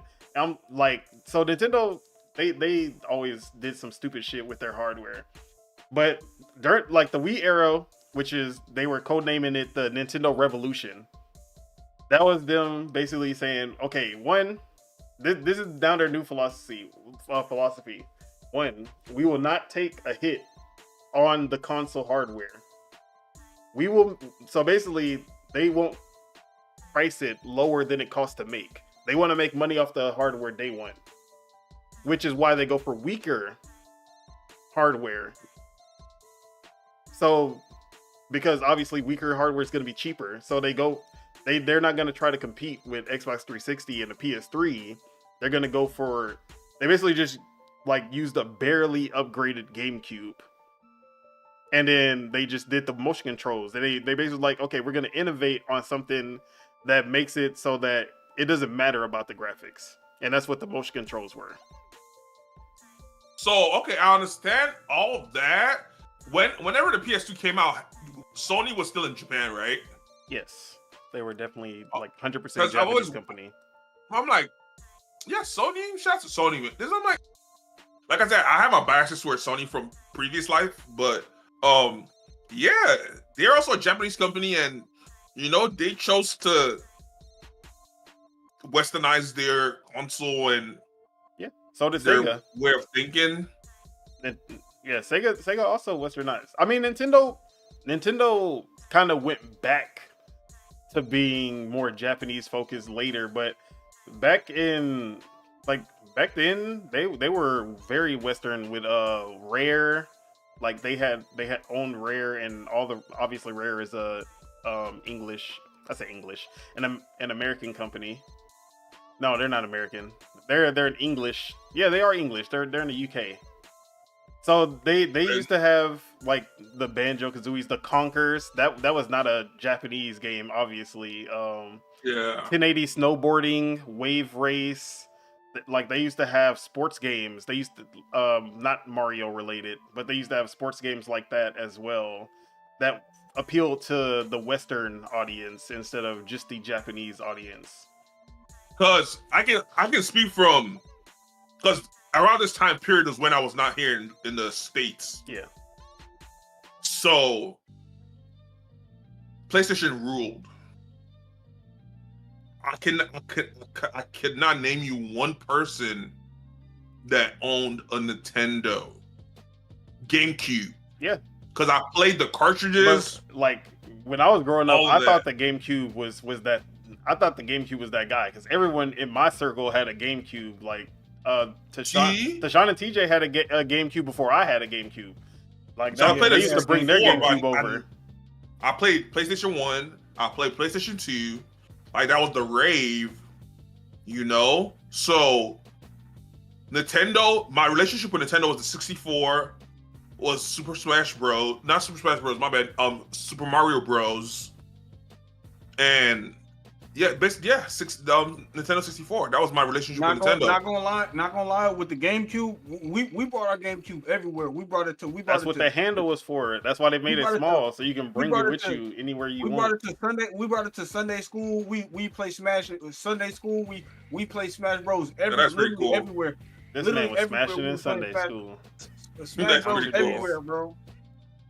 Now that's pretty cool. Hey, okay, I'll watch. Hey, our church was a little small African church, bro. Like, what you mean? Like, you feel me? We was whooping ass out there. You feel me? Pretty cool. Having tournaments and stuff. Like, you feel me? Hey, you feel me? Hey, that's funny. Yeah. But yeah, that's basically like Nintendo. That's what happened with Nintendo. They didn't want to take losses on consoles anymore because that basically fucked them over with the GameCube. So they went with cheaper hardware, but doing something more innovative to differentiate themselves from the competition, which they called the Blue Ocean strategy. They wanted to be an island instead of like being on the mainland and fighting for territory. They wanted to be an island where even if you had a PS2, or even if you had a PS3, you would have a Wii on the side. If you had an Xbox 360, you would have a Wii on the side. Same with now, it's the PS5, Xbox Series X, but you have a Switch on the side. And if you take away exclusives from that, I don't think no one's gonna buy. I wouldn't say nobody, but take away exclusives from the Nintendo hardware. There's way less reason to buy a Nintendo hardware. Okay, so get that right. So I'm like, okay, I get that, I understand that. Now, why not just say for the sake of it? Yes, your new console has backwards compatibility, and also moving forward, it's gonna have a whole bunch of exclusive games. Yeah, to sell your console, I totally get that. So why not just port some of your older games or your previous, your previous console games? Why don't port them over to everybody else? How old are you talking? Switch 1? Like, Wii U? Yes, it was for at the minimum Wii U. Because as I'm looking at it, if they're coming out with the Switch U, there's gonna be a whole new lineup of games that is gonna sell the Switch 2. All right, do that. Keep those exclusives. Then all the games that are gonna be basically at this point backward compatible for then you just put that up, or is that also gonna hurt their sales for the console if they share their? See, one thing I will say, one thing that Nintendo could do that I could actually see them doing, the Nintendo Switch Online service, the one where all the backwards compatible games, and it's rumored that like on the Switch 2 we're gonna get GameCube and Wii games as well. Okay.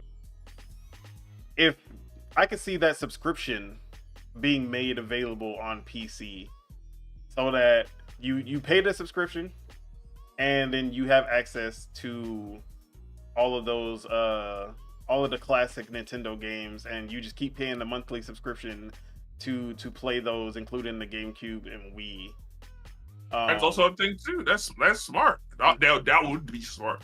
Yeah, I guess I'm like I said, I'm already over it, so it's obviously dead to Nintendo. But it's just some of the things they do are questionable. But for sure, the more you know about them and the more you know about their history, you see why some of the things make sense. But then you see why some of the things they do make sense from their POV, but they gotta get with the times. But yeah, somehow everything about the Switch 2, it sounds, honestly, like from all the rumors, it sounds too good to be true, because there hasn't been any WNDs yet. And if you know what WNDs are, it's weird Nintendo decisions. Everything sounds like what a normal person would make for the Switch 2. Like as a gamer, is like, oh, they're checking off every single box of what you would want for the Switch 2. It's the right amount of like power upgrade. Everything like is backwards compatible. The Nintendo Switch Online is going to carry over. Your games are going to carry over. The controllers carry over. Like they've let me see. They made the buttons and stuff bigger. They're doing Hall effect joysticks so that there's no stick drift, which was a big complaint with the Joy-Cons on the Switch. And I know they made a shit ton of money off of people buying extra Joy-Cons when the Joy-Con stick drift. So, but like usually Nintendo they make a decision that's like, if you did everything right, but why did you do this? And we have not seen the why did you do this part with all of these rumors. So I'm like, where is that at? Oh yeah. Well, I see with everything like I feel like I said, the origin I feel like they're going to fail is because of the economy. That's actually what I'm banking on. Is that the economy is so bad that it affects them, because for the most part, they're not. Yeah, everything is set up for them to win. So yeah, but yeah, hopefully we only have less than less than 40 days before we know.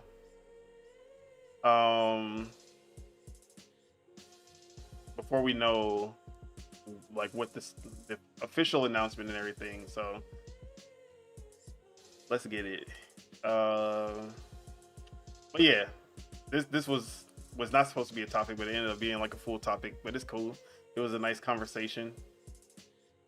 So yeah, let's go ahead and get into this 2024 recap. So yeah, you were saying the 3 consoles. Yeah, so how everything went.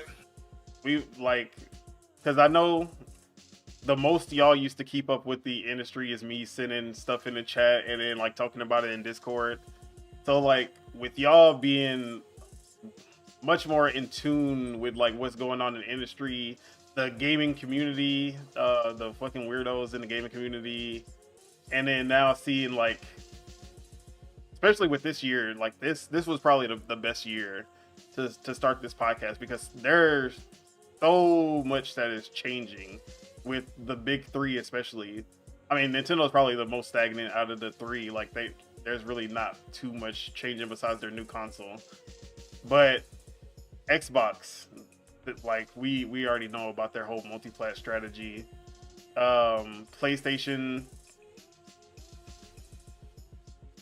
I guess they're also kind of a multi-plat strategy with moving to PC, but also trying to get the live service games off the ground.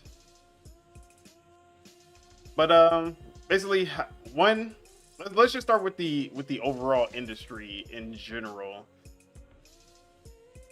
So how are y'all feeling about the gaming industry? Basically from your, like, what you thought about it before we started doing the podcast, and how y'all see the gaming industry now. Like, is it like, if y'all thought it was like, the gaming industry is doing great, but now that I've like seen all these layoffs and all of the stuff going on, do y'all have a different opinion on like what's going on with it? Do you think it's in a good place, in a bad place, neutral? Yeah, we'll start with yeah. See, because I try to ask already for someone to go first, so I'm like, I'm just gonna go. Yeah. As a whole, like you said, it was the perfect. Not say perfect, but for me, it was a very good year to start the podcast, for sure. There's a lot of changes. Other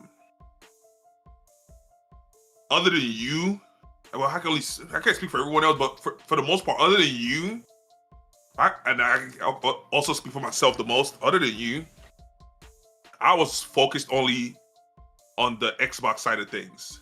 That was the only platform that I cared about for a good decade now. That was it. That was what was serving my entertainment. So, switching over to the PC, starting this podcast.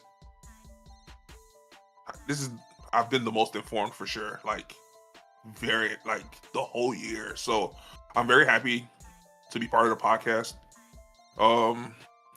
The big three. That's what I'm saying. For me, the whole gaming industry as a whole. Yeah, do you think they're in a good place right now? A bad place? I kind of despise, as a whole, I despise the gaming industry has it leaves a very disgusting taste in my mouth whenever I think about them. So as a whole, I don't really have too much to speak. I honestly don't. I also say I honestly don't know, because this is just year one. So this is my introduction to the whole gaming industry as a whole. So I don't know where it was, where it's now. So this is my introduction to it. So I'm just like, okay, so this is it. It's not really leaving a good taste in my mouth. The big three. So I look at it.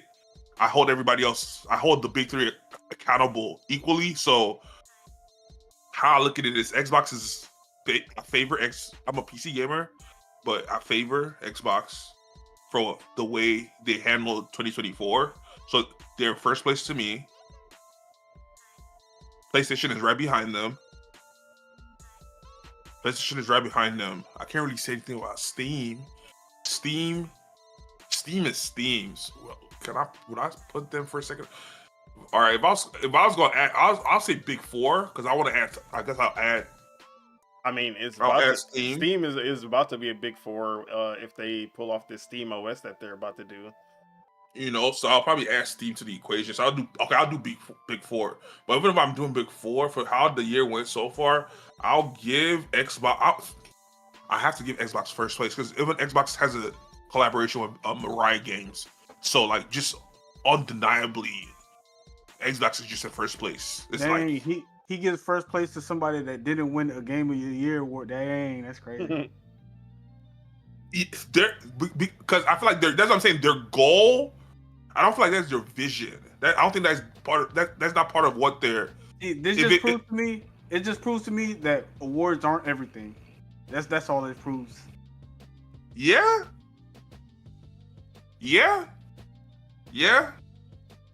That's not. I'll say right now, that's not their focus. If it comes in, then that's a plus. But I feel like they're setting up the structure right now, so that's what they're working on. And like I said, they have their hands in a lot of baskets, so that's good. Like I said, not too many baskets. Not You don't think they're spread thin? Nah. That's a lot of people's problem with Xbox is that they're trying to be the biggest cloud provider, but they're not. But they don't do a good enough job in cloud. They're trying to make a robust PC community with the Xbox PC app, but they have a terrible, like, the PC Xbox app is not the best experience, and it's obviously nowhere near Steam. And it's worse than the console experience. Then, like, they're trying to be a console manufacturer, but they're obviously like the third place console, and they're not giving the console, like, right in 2024. If you are an Xbox only, like, you're console only Xbox fan, you got the short end of the stick this whole year. Really? Yeah, that's facts. Yeah, if you're not Really? on Game Pass, Now, like, I was gonna if you say, now if Game Pass is your reason for owning an Xbox, yeah, you definitely were winning. You were eating. Exactly. But So there are Xbox fans who don't use Game Pass, and Hey, they Don. definitely got the short end of the stick this year. FOMO, they got the Nah, FOMO. You know what happened? The Xbox killer was Microsoft all along. It's crazy. It's crazy. But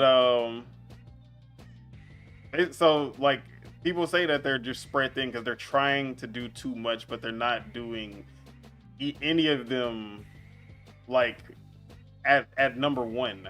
They're not number one in any of the categories. Hey, a jack of all I feel trades. like they're A jack of all trades.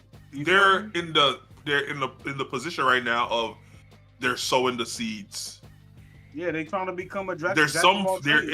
is like inkling of fruitfulness, because some of the things they're doing is like working out for them like very, very well. So there's signs of the potential of what it is to come or what might be.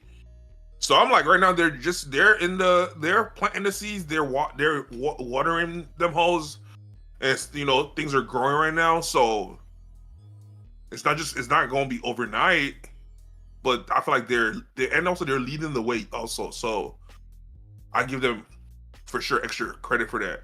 And as I'm saying, my super number one, because as soon as I thought about it, I can't stop thinking about it. Number one bias, they're linked with Riot. So you get certain perks. They give you that's the bias, because they sneaky linked with Riot. Then that's what I'm saying. They have their hands in a lot of pots and good pots. So it's yeah, you can have your hand in a lot of pots, but it's like their decision making in the pots they're just putting their hands in. It's looking like they're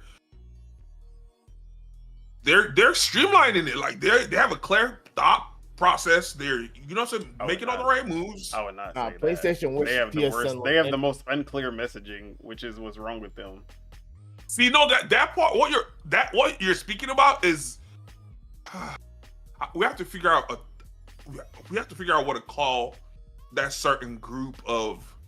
That is it, because they announce it. There's backlash. They soften the blow. It happens. Everyone praises them for it. Not everyone. No, it is. PlayStation See, wants and a the thing- subscriber. They want a subscriber thing, just like Xbox does. See, Xbox winning the subscriber Game Pass thing. PlayStation wants that, but PlayStation winning. They're the leading the console way. Yeah, PlayStation is. Well, I guess I'll give it to Nintendo. Is the only one where you can say that they're winning. They're winning. And PlayStation wants they're that. winning PlayStation's subscription. trying to replicate that. They keep failing replicating it. Look, they got the consoles. I'll give them the console word. They're beating Xbox. Hey, it is what it is. Winning But the subscription just makes it easier for you to just become a third-party company. Exactly. No, But see, yeah, they're that- winning a third-party company. As in an EA, a Ubisoft, a Rockstar. You just put your game, like, you don't have a console. You just put your games everywhere. Yeah, but the thing is, they do have a console, and But for how long? I feel like they're gonna continue to have a console. They're gonna have a, I think and if Xbox- not a console, they're gonna have a device. I think Xbox want to have a Steam-like economy, bro. It just is what it is. They are because if Steam is going towards the like you said, the Steam OS, and then they'll be So I'm having pretty their own devices. see, you see what I'm saying? So if Steam is headed towards devices, so it's just their Xbox is always going to have a device console. That's what I'm saying. It might at one point transition from console to device, but they're gonna have something to have their marketplace. And like there is a bunch of people that are just brand loyal to Xbox, so they're gonna purchase console, device, whatever. They're just gonna their team Xbox, so they're gonna stick on that side. So they're gonna have to. They'll be crazy just to throw all that away. No, But even see, like, and this is the thing: Xbox, they can't rely on just consoles and number. Like, bro, it comes down to having the games for it, bro. Like, it really does. Like, and that's what it seems like they're doing. But the thing is, okay, how the game industry is now, like me and Tito was talking about this earlier about other forms of entertainment, like music and movies and stuff like that. How the culture usually dictates what's going on, but when it comes to gaming, the culture really don't dictate. It's the people with the money that dictate what's going on in the gaming gamosphere, whatever you feel me, like they need to involve more people at the bottom into these meetings at the top. They need some people at the bottom that are here from for the culture. Like, you feel me? Like people like K Sante and stuff like that. You feel me? Like, bro, like they need to have people that are in tune with the culture, that are in tune with gaming, that could say, hey, this might not be a good move for you if you do this, that, and that. You feel me? Like, instead of just, oh, it's nothing but businessmen in suits half the dang time, and that's how you end up with like the situation where you remember when the Xbox One first was coming out, or whatever the case may be, That and basically they was killed the Xbox brand. When it only took a day. yep. Like, bro, One announcement. Like, all you needed to do was have a group of gamers from the bottom in the room with you. Like, you feel me? Like, bro, they love to be in the room with you, period. Like, you feel me? Like, you pay them a little something just to get their opinion. You feel me? Like, now, like, y'all. I'm not gonna say that that is always the best case, because gamers are fucking dumb. Also, like, yeah, sometimes you don't need to listen to. That's what I was about to just say. Obviously, you have to listen to what your community are saying. Like, that's Do just you? no matter what you do. You can't just, like, if everyone's If telling you you know not to better, go this way. do you? Okay, look.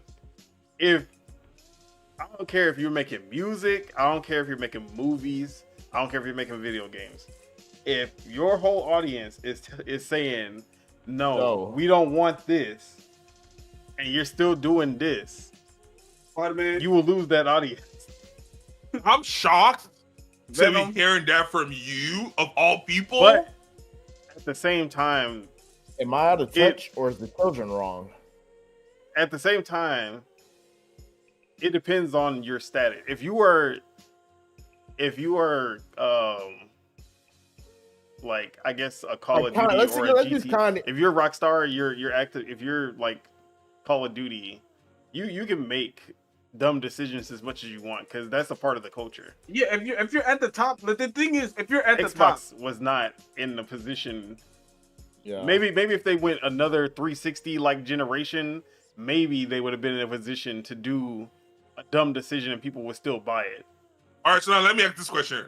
So between Xbox, PlayStation, and Nintendo, whose parent company has the most money? Microsoft. So who do you think has the most leeway to make? Okay, But see, that's the thing. Microsoft has They that money because they made the right decision 20, 30, 40 years ago. They're still doing it till today. But That's the whole point. So that's but now, if the company knows better than the consumer, that's what I was gonna say. I'm trying to say they have enough money to fail a lot and still make more money, because they can like, for every 10 bad ideas, if they have one good idea, then that one good idea, because they have so much money, will make exponentially more than somebody else's. Like, it's like if somebody else with lower money would do that same idea. That's why the game the console wars is the way it is, because both of these companies have parent companies. So if they mess up, the parent company foots the bill for whatever fuck up that they do. Look, Nintendo don't. I was just about to say that Microsoft, like, before the Activision deal, before Activision, like, Xbox ended up spending $69 billion, one of the biggest, largest acquisitions in history, not even just gaming history, like history. I think it's like top 5. So before that, Xbox was a small blip on Microsoft's radar. Whatever Xbox was doing didn't really matter in the long run. So Microsoft really didn't put their hand in it too much. PlayStation is Sony. If PlayStation dies, Sony dies. Like, PlayStation makes up a huge chunk of Sony. So PlayStation has to succeed for Sony to succeed. If Xbox dies, Microsoft will still be in the same place where they are right now. Nintendo, there is no parent company. It's Nintendo. Like, they're strictly gaming. They're getting into, like, movies and entertainment now, and amusement parks, but they were strictly gaming. So they could only make a few dumb decisions, like, and it's over. Like, they only have a set amount of dumb decisions that they can make. Now, when it comes to having money in the bank, like actual physical cash, Nintendo is not like they're not sitting on credit like PlayStation. So they have enough in the bank where they can make 2-3 Wii U's and still survive for a bit. But they have a finite amount of mistakes they can make. And on paper, Xbox can make as many mistakes as they want. But now Microsoft is actually looking at them and they're like, during that whole Xbox One generation, y'all really fumbled, but yeah, so. But I guess back to, so did everybody speak on like how they look on, like, how do y'all view I don't want to say the generation, but like this year for the gaming industry as a whole? Yeah, I think we all spoke on it. Okay. I was talking about how the money influences and how the cultural influence of the people and stuff like that. That's what I was talking about. Yeah, so for me, as a whole, it's hard to say it's hard to just say like, oh, the gaming industry is in a bad place, based off of the layoffs, because partially, like, part of the reason that we're seeing these layoffs is because there was a huge gaming boom in 2020 where you saw all of these companies overhire and you saw all of these studios start up because investors were willing to fund gaming because gaming was in such a big spot during the pandemic. And once the pandemic ended, the gaming boom ended.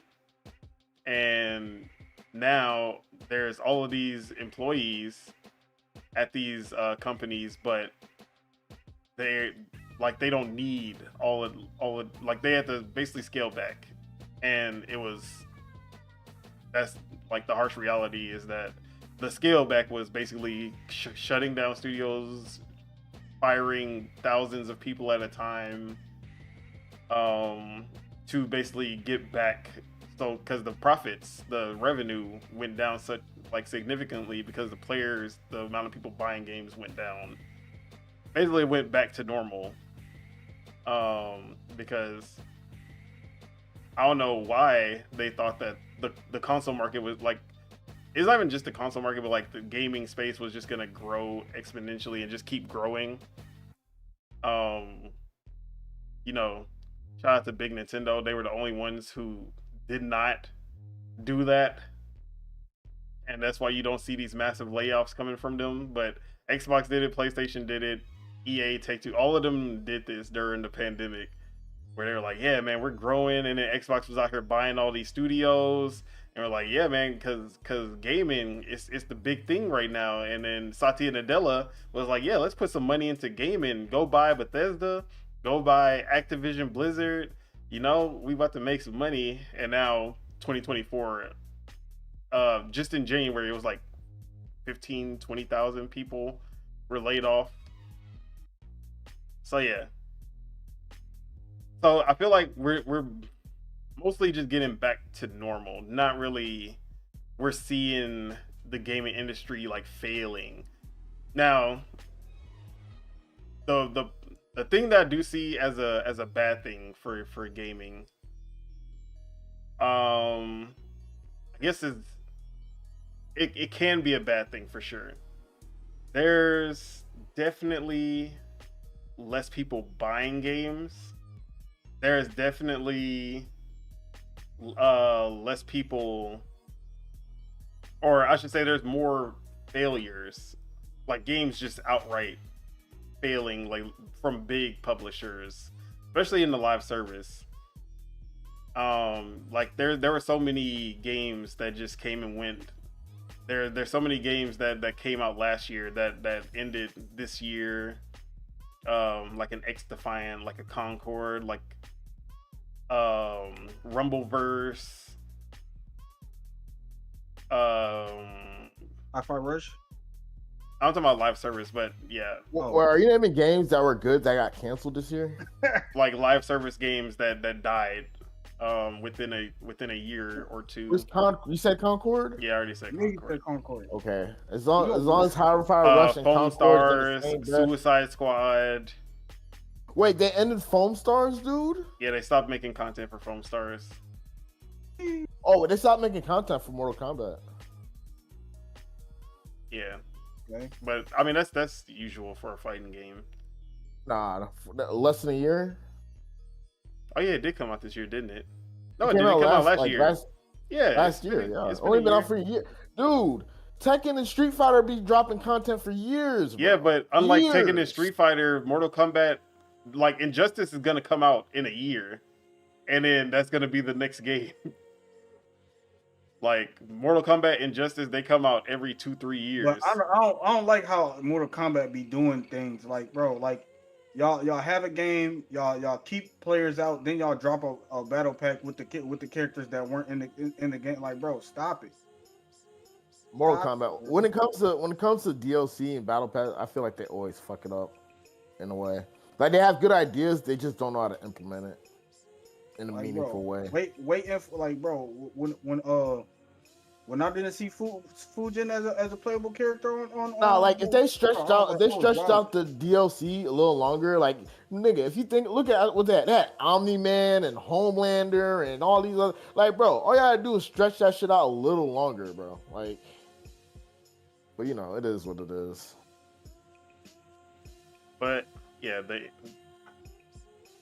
I feel like I'll say the industry right now is. I want to focus on indie developers, bro. Cause like, if we're talking about indie, yeah, indie's booming. No, I'm not gonna lie, indie developers indie industry, is holding the gaming world right now. The indie industry, like, if you were an indie developer, and I shouldn't say, because there are definitely a shit ton of indie developers. There's hundreds of games that release on Steam every day, and obviously people are not going to play all 100 of these games. So there are obviously indie developers who are not seeing the same growth. But compared to previous years, like the last few years, indie games have been basically getting as big as AAA games, like a Pal World. That is an indie game, and that was one of the biggest games of this year. Yep. And then seeing like a Balatro in the game of the year, and already selling 3.5 million. So yeah, like indie industry's been booming.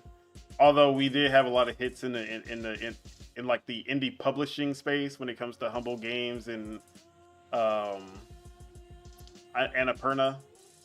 Although Annapurna was more personal, it wasn't like financial because they couldn't afford it. It was more that they just could not work with whoever the CEO was. Like they just hated him that much. Or her. I actually don't know who couldn't it was. Couldn't it be Miyamoto? Yeah, everyone loves Miyamoto. Ain't that right, Chuck? But nah. Definitely Nintendo. Industry as a whole, I'm like cautious. I'm tentatively negative. I feel like it's been a tentative. Like it's hard to tell because there's so much going on. But right now, it's like it's a tentatively negative. I'm saying space. tentatively. Tentacly. Bro, negative. you can't even say it. Tentatively.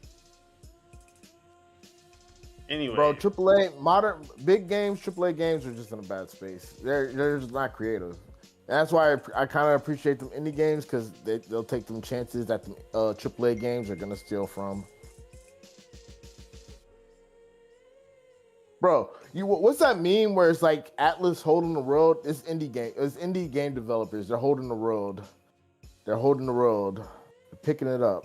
So yeah, actually, let me catch up on some things that Sebagos had said. So he said, when I was talking about the weird Nintendo decision, we're still waiting on what is Nintendo gonna fuck up. He said that I agree. What is the compromise? That's my question.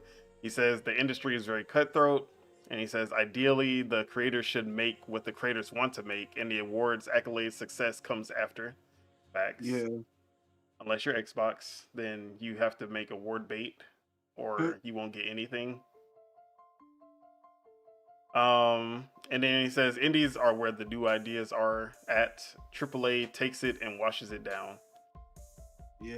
My perfect example of that is Returnal, because roguelites were super popular in the indie space, and then Returnal comes out. And then the people who only play AAA games were just like, oh my God, this is so new. This is so fresh. I've never played anything. And I love Returnal. Like, still to this day, that's my favorite PS5 game of the generation. So, like, people were like, oh my, like, I've never played anything like this before. It's so fresh. I'm like, bro, this is literally every indie roguelite is just, they just put the Sony formula on top of it, the PlayStation formula, third person over the shoulder action. But yeah, so let's look at the 2024 recap for the big three. Like, how did we feel that they did? And we're basically gonna give them scores on how they did. I ain't gonna lie, I stole this from K Asante because he was doing this morning. Shout out. But I was like, yeah, that's actually a good idea. Yeah, I was watching. I saw you in the chat. You feel me? But yeah, how do we think the big three did?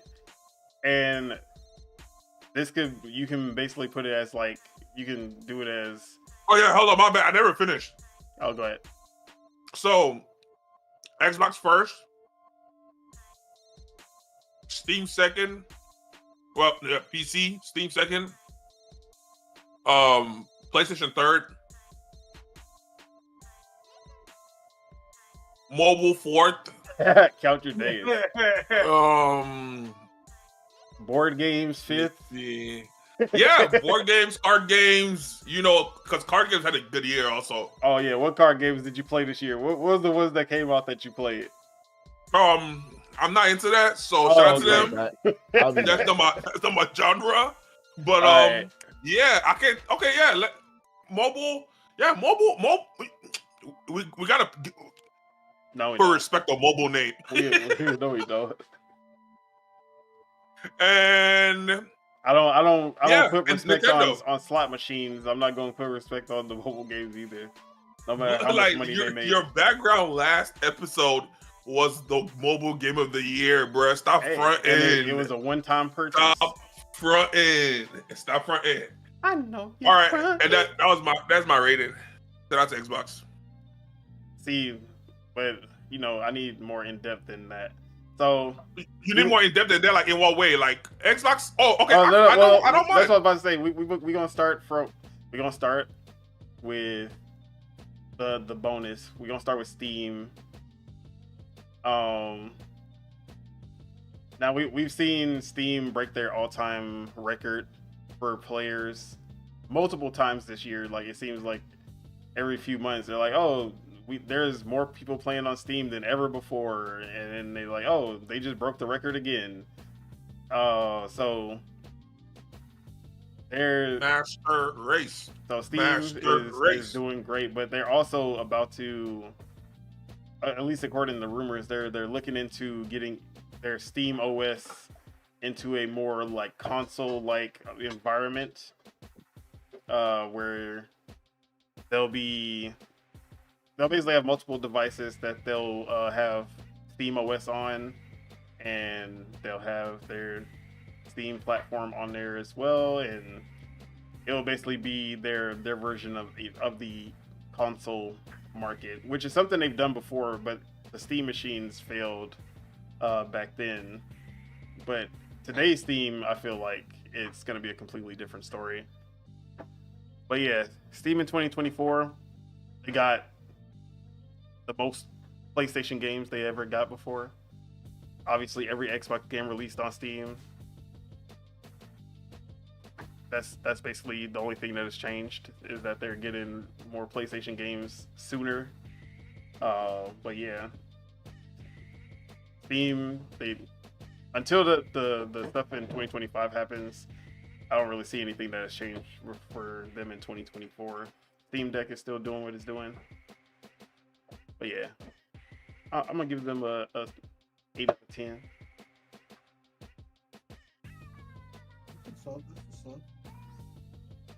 Yeah, what's y'all score for them? Me, I'm gonna say, Xbox has been doing this big one. You feel me? Oh, I was just talking about Steam. Just like Steam? Yeah, just Steam. I'll give Steam a good 8.5, 9. You feel me? Like they've been doing their thing. You feel me? Like, bro, it's the way to play for PC Master Race. You feel me? Hey, Teach. Oh, he not at the mic right now. Shut. Yeah, I give Steam a 9 out of 10. I thought you was gonna give it a 10.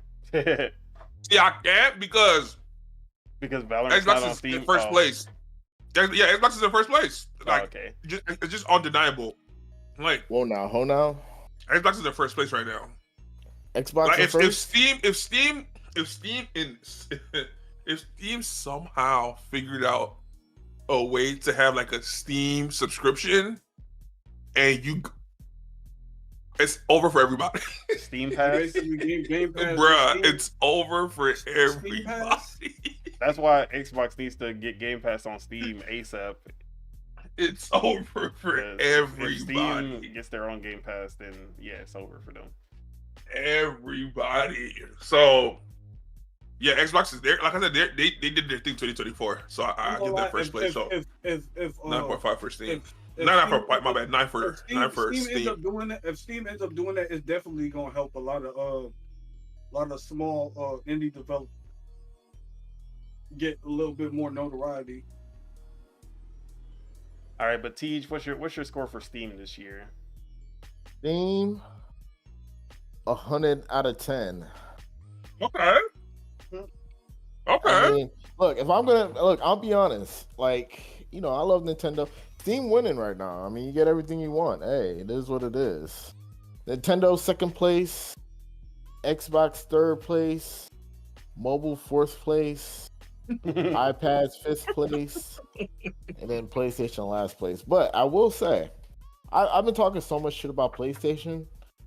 Guess what I'm about to do? I'm about to get a PS5, guys. I'm about to, but I'm still gonna hate. Hey, what's your That's what I like, do it. That's what I do. Y'all see? no. I'm just trying to figure you out. You feel me? Like, what's your obsession with wanting Nintendo to die? Like the OG that's still alive. The only we don't OG have that's time still for this alive. conversation.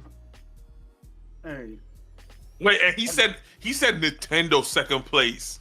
That's like literally like that's copium, Stockholm syndrome. That's what I deal with. I just wanted. We were gonna do this For in 2024. order. We were gonna do this in order. Just Steam first, then we gonna go. That's what I thought we were doing too. Yeah. But when I heard Nintendo second place, I was like, Steam kind of came on my head. I was like, what?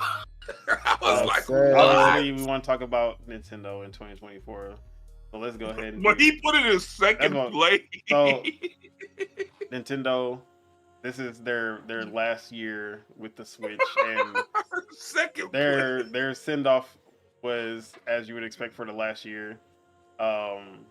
It's funny. They're obviously holding their big cards for the next console, but they still had a cadence of games, and they never really had a like lull in terms of putting out games.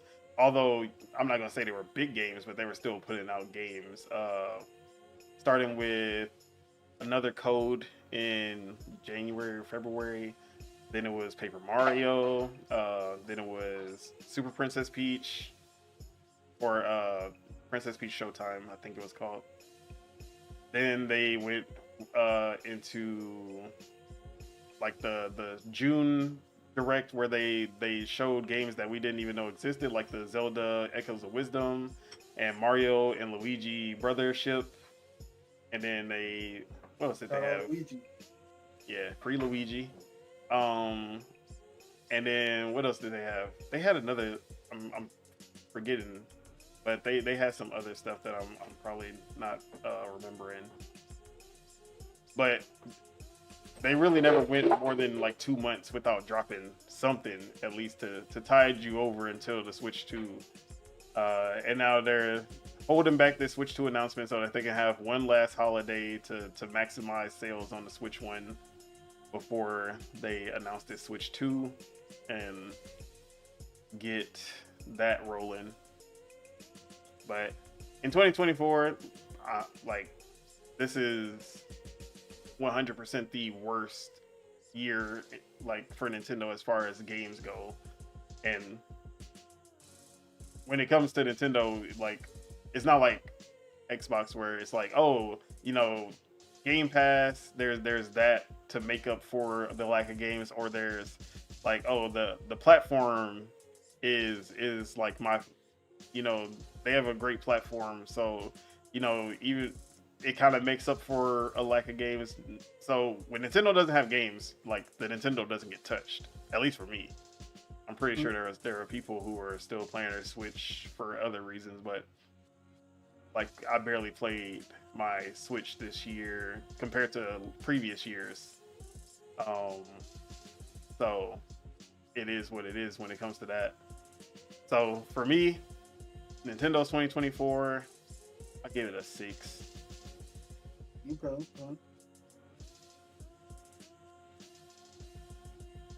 But just know that 2025 about to be a 10. Opium. I ain't gonna lie. I love the delusion. I love it. I also give I love it.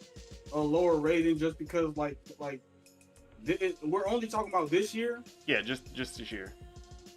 Yeah, just because they played they played. So what quarter 2025 is the console? You think the console's dropping? April, May. All right, so second. All right, so like end first Q2, quarter. Yeah. Okay. Yeah, How many? Oh, Famicom Detective Club. I forgot about that one. I still haven't played it, but How many games do you think is going to drop with it launch day? Launch day from Nintendo, like 2 or 3, but from third parties, a lot. Like, definitely more than the Switch had. The Switch literally had 6 games on day one. All right, and then also, how soon do you think before we're gonna start seeing? Yeah, because since you just said that third party, how often do you think, or how soon do you think before we start seeing game ads with the Switch 2 logo on it? As soon as it's announced. And when do you think that's gonna be? January. Okay. Like as soon as that January announcement happens, you're gonna see a bunch of devs come out like, "Hey, this game is also coming out for the Switch too. Hey, this," and then obviously they're gonna have the presentation for the Switch 2 where they'll have the developers come out, or they'll have a commercial that'll have like, because remember the Switch 1 commercial, like before we even got the reveal for it, they had the commercial where they showed NBA 2K. They showed, obviously they showed like Mario Kart and Splatoon, but they showed NBA 2K for sure. That was one of the third parties. I forgot what the other ones were, but they usually try to show off like the big third party games whenever they have a new console. But yeah, I'm pretty sure all the sports games will be there year one. Every single one. And I mean, every single one, including the ones that aren't on the Switch 1 right now. Like a Madden, that will be there. Madden will be there. FIFA's already there. But I expect like NHL to be on the Switch 2. I expect all the EA Sports games will come to the Switch 2. 2K, they were there, like year one on the Switch, so I expect them to be there on the Switch 2 as well. And then Call of Duty, that's going to be there year one. Like the next Call of Duty will be on the Switch 2. So I expect, but like as far as games that are already announced, I'm expecting Xbox to have a big presence. So basically like a Hi-Fi Rush, since it couldn't make it on the Switch 1 because it wasn't powerful enough. That's going to be on the Switch 2. Same with Sea of Thieves. Same with like Indiana Jones, probably Outer Worlds 2. Like the games that are already on PS5 or coming to PS5, they're going to be coming to the Switch 2 as well. So I just see like that happening. What I miss? My bad. Okay. We're just talking about like what games, third party stuff we expect on the Switch 2. I still All right, rather I'm like I said, I'm just. but, hey, I guess I'm excited for you guys, and I'm excited with you guys, but I'm excited for the different reasons. We know what those. What's it called? Hey. What is the next who's next on the block? Well, we haven't got scores from everybody else. So what's your Nintendo? Oh, we haven't? What's your Nintendo 2024 score? Oh, okay, we're on Nintendo now. Yeah, that's what I'm saying. Okay. All right, so what'd you give I gave it a 6 out of 10? Yeah. Are you the only one who's giving it like a number score? Yeah, that's what I'm saying. That's why I was going to. Okay, so everyone else. All right, 6 out of 10. All right, let me be real. Okay, so Nintendo 2020. Oh God. 4.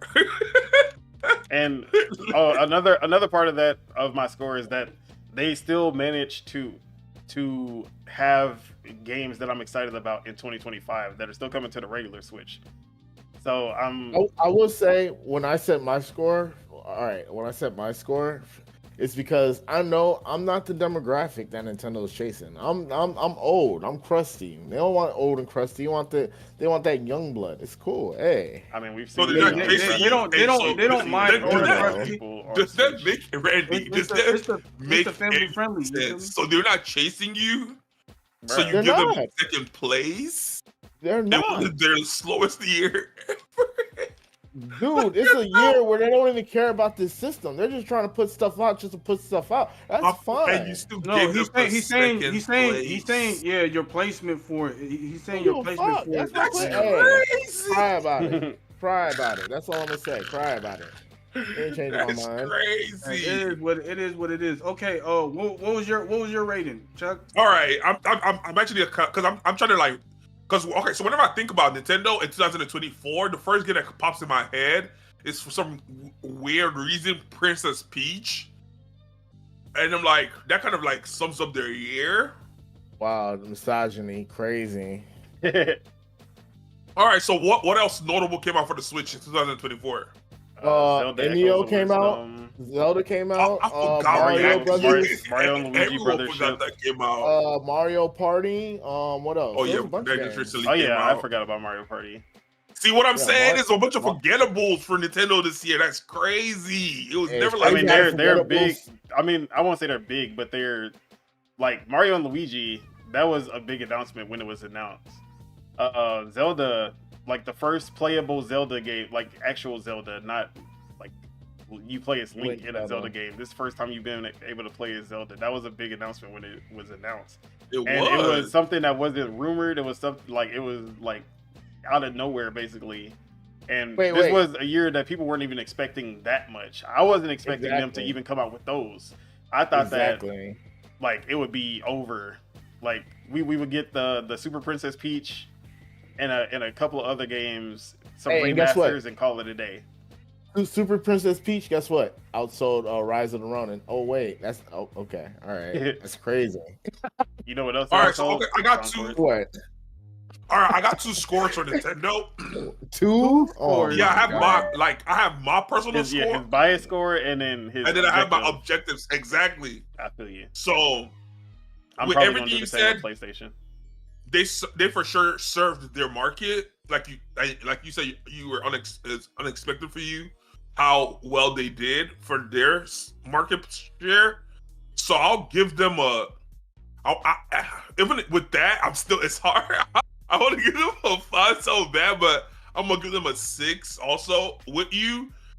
That's my objective score. My objective score is a 6 also, because they did. This is my question. What did y'all expect? What did y'all expect from Nintendo? But my 6, like, even though they surprised me with what they gave, it's still not comparable to what Xbox, like what everybody else was doing. Exactly. Yeah, it's not. Yeah, like because even in like the games I thought I would be super like excited about and happy about, Echoes of Wisdom did not live up to my expectations. Although I barely played it. I need to come. It was just there was too many games. Oh, this guy's a paid actor. That's exactly that's what I did. Saying that. I was like, but there was a bunch of games that whenever y'all were mentioning the game, he said on commercial, phenomenal. What are you talking about? Yeah, but even right now, whenever they're mentioning it was games, mesmerizing. No, it was games that people were forgetting came out. Look, the thing is, look, he rock with Nintendo, but he don't only have a Nintendo console. That's the thing. It'd be different if we had somebody on the panel that I feel like if we had somebody on the panel that only had a Nintendo, like their what's called rating would probably be different if that's the only console you got and that's the only thing you play on. And like I'm pretty sure I would have actually had more, like I would have put more time into Echoes of Wisdom if there wasn't so many other games coming out on other platforms. Or I would have, like, if Echoes of Wisdom came out when there was nothing else, I would have definitely been like, oh, okay. I'm gonna put more time into it. Even though like I find the beginning boring, I'm probably gonna put a lot more time into it. I ain't gonna lie. Shout out to Game Pass, but yeah, they've been like Game Pass been eating up everything right now. I'm not gonna lie. Like you feel me? Like they keep on Game Pass, dropping. Same with Mario and Luigi. Like I wanted to play Mario and Luigi. Got it day one, but there was just no time because of all the other games that I had to play. That was like, bro, yeah, there's no way I'm getting it. Like I'm not getting into this anytime soon. Yeah, like bro, when you see me, the person that beats games, having a crazy backlog, you know there's a whole bunch of games to play. And honestly, I'm at the point where I'm just like, well, I could just play them on my Switch too, and they're gonna run way better. So I might as well just wait until then for those 2 games. Okay, so Dragon's Dogma came out this year, right? Yeah, that was this year. And Rise of the Ronin came out at the same time. And Super Princess Peach. Like, bro, like guess all right. So my objective score 6, and my personal score I'm gonna give them a 3 out of 10 for 2024. It's expected. It feels very fitting. Okay. All right, Mars, what's your score for Nintendo 2024? Me personally, I rock with Nintendo, but you already know how my Switch is. You feel me? That whole Dragon like the Dragon Balls. You feel me? Hey. So you feel me? Like the only game I'll probably say that I would play is Echoes of Wisdom. That's the only game that I would have played if my shit was together. But my shit's not together. Hey, like the timeline implications. What am I saying right now? The timeline implications for what's it called, for Echoes of Wisdom is actually pretty crazy, because they updated it on a timeline. So yeah, it's on the Hero is Dead timeline. But yeah, if you still into the timeline stuff, you should look into it. Yeah, because I already know. Because what's it called? Wasn't Twilight Princess connected to the dead hero also? I think so. Yeah. Like the skeleton Link, the dead Link with the one eye. I will say for the games that Nintendo doesn't have like a real story, they be having lore out the wazoo. Yeah. Like Kirby lore gets crazy, Zelda lore gets crazy. I feel like the only one, like Mario, they don't care. They like just go save the princess. He chilling at the time. Kirby's fat boo, bro. But isn't having a lore having a lore easier than actually having to put together story mode? You could just having a lore. I think having a lore is harder. Lore is basically backstory. It's the story before the story. It's telling a story without actually having it on screen. I feel like it's easier to tell an on-screen story because you're just like, instead of it being, because you have to tell the story of everything when it comes to lore. Like it can't just be. No. With lore, you get bits and pieces of the story here and there. Like that's how it's more like when you're telling a story, you're telling it from someone's point of view. Yeah. So if that person isn't there, like if he's not in a part of that story, that's where the lore stops. It stops with him. But when you build lore for a world, like you're building it for the entire world, and you're getting like lore for stuff that has nothing to do with if you're writing a story, you have to have a start, a middle, and an end. So you've constructed the whole. There's no open for interpretation. You constructed the whole story. Whenever you have a lore, unless you have a loophole, because at any point you could just throw anything into the lore that makes the story juicier. It's basically open, and it's a run-on sentence. I understand what you mean though, but like, the thing is, the people that do the lore the best is From Software and the 40K universe. Yeah, Warhammer. Like just going, Warhammer and they go deep with lore. Like with them it's like it's complex because isn't it a board game? Wasn't it a board game? You know who had actually good lore that came out this year? You know, had good lore. What Elden Ring with From Software games, you get lore through items. Like you have to read the description of each. Like you literally have to read. It's like you play a game and then you have to pick up like notes, and people hate picking up notes and like reading notes in game, and they skip all the lore because they don't pick up the notes. But you're picking up actual items that you could use. So it's like, okay, you're reading the description because you're using the item. You're trying to see what this item can do. Like, you feel me? You have to actually read the lore and the lore tells you what the item could do.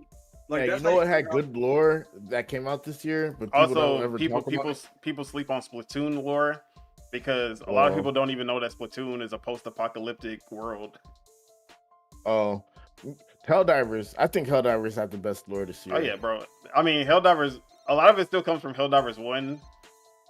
Which people just slept on. Yeah. But yeah, the lore for someone described like Helldivers, like if you really think about it, like how everybody could be the bad guy, but there's a possibility that Super Earth could be like a fascist state or something. Like I thought that was like a cool idea. Bro, it's the same with Warhammer, bro. When you figure out when you hear the lore about Warhammer, you're like, yeah, everybody's fucking evil, bro. Like they're like anything that don't look human must die, bro. Like that's how it is. Like, you feel me? Like, bro, Even if they're friendly, they don't look human. They must die, bro. But yeah, let's move on. Tej, what was you gave a score, right? You said Score what? Nintendo 2024. Oh, Nintendo, yeah, 2024. Look, I gave Oh, him. actually, I interrupted Tashawn.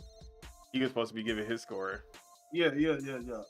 My score, like I said, my stuff scattered like the wind, and I haven't been paying attention. The only game that I probably would play is Legend of Zelda. Out of all of them, if I did have my Switch functional, so I'm gonna have to give them a 3. Cause like if I had it functional, I would have beat Zelda and then been bored. Like I would have beat Zelda and then my shit would have just been a brick for the rest of the year. It wouldn't have been a brick. You would have played something. It would have been a brick. It's too many free games wait. to be a brick. F-Zero 99. That was this year? Or was that? No, that was last year. Never mind. That was last year, Okay. but they did update it this year. Yeah, they were doing updates for it. Honestly, I don't really care for F-Zero 99 It was fun. personally. It was cool to play a couple times, but it wasn't like anything more than that to me. All right, Tej, give your score so we can move on to the next. My score for Nintendo. Yep. I'll give them For this year. I'll give them a 6 and I'll give them a 7. I'll be nice. They number 2 out of 7. But see, no. But I'm taking consideration. This is on a system that they're literally retiring this year. Like there ain't a lot of shit coming out for this game. They're gonna squeeze out as much money as they can on this system. I understand all the implications of all that. That's me saying that. Nothing cool or innovative or super. It is what they still drop games. I'm not the demographic. I understand I'm not the demographics. It's simple as that. Wait, didn't they drop Donkey Kong? Didn't they drop Donkey Kong? No, that's coming out next year. I was the demographic. I just didn't want. No. But was it? I swear they dropped Donkey Kong this year. Mario versus Donkey Kong remake. Yeah, that's what I'm talking about. Yeah, nobody wanted that shit. Well, I forgot about it just because that was like, out of any remake that you could have did, you gonna choose that trash? That game's not trash. Bro. I don't think it was Mario trash. vs. Donkey Kong, trash. It was trash on GBA, and it's trash today. The Game Boy one I heard was really good. Donkey Kong 1994. That's what they should have remade. I swear that's what I thought they remade, Nah. but maybe I don't know better. It was not. All right, last two. Let's just go ahead to PlayStation. Oh man! All Chuck, right. PlayStation came out after a really slow year in 2023, and let me see. Right off the bat, dropped Helldivers 2. Yep, they came out swinging. Yeah, it came out swinging with their Helldivers 2 start. They were like, yeah, we doing live service and we doing it good, and everybody was like, oh. And got good reception. And then that was their first PC day and date. And then man. PC carried that community. Woo. And then everyone, like, I was like, oh, okay, PlayStation coming out swinging. Like, that was one of my favorite games at the time. I was like, yo, bro, they like PlayStation killing it. And then Foam Stars. And then Foam Stars happened. Did you touch that game? That was the one I did when it came to PS Plus. I did play Foam Stars.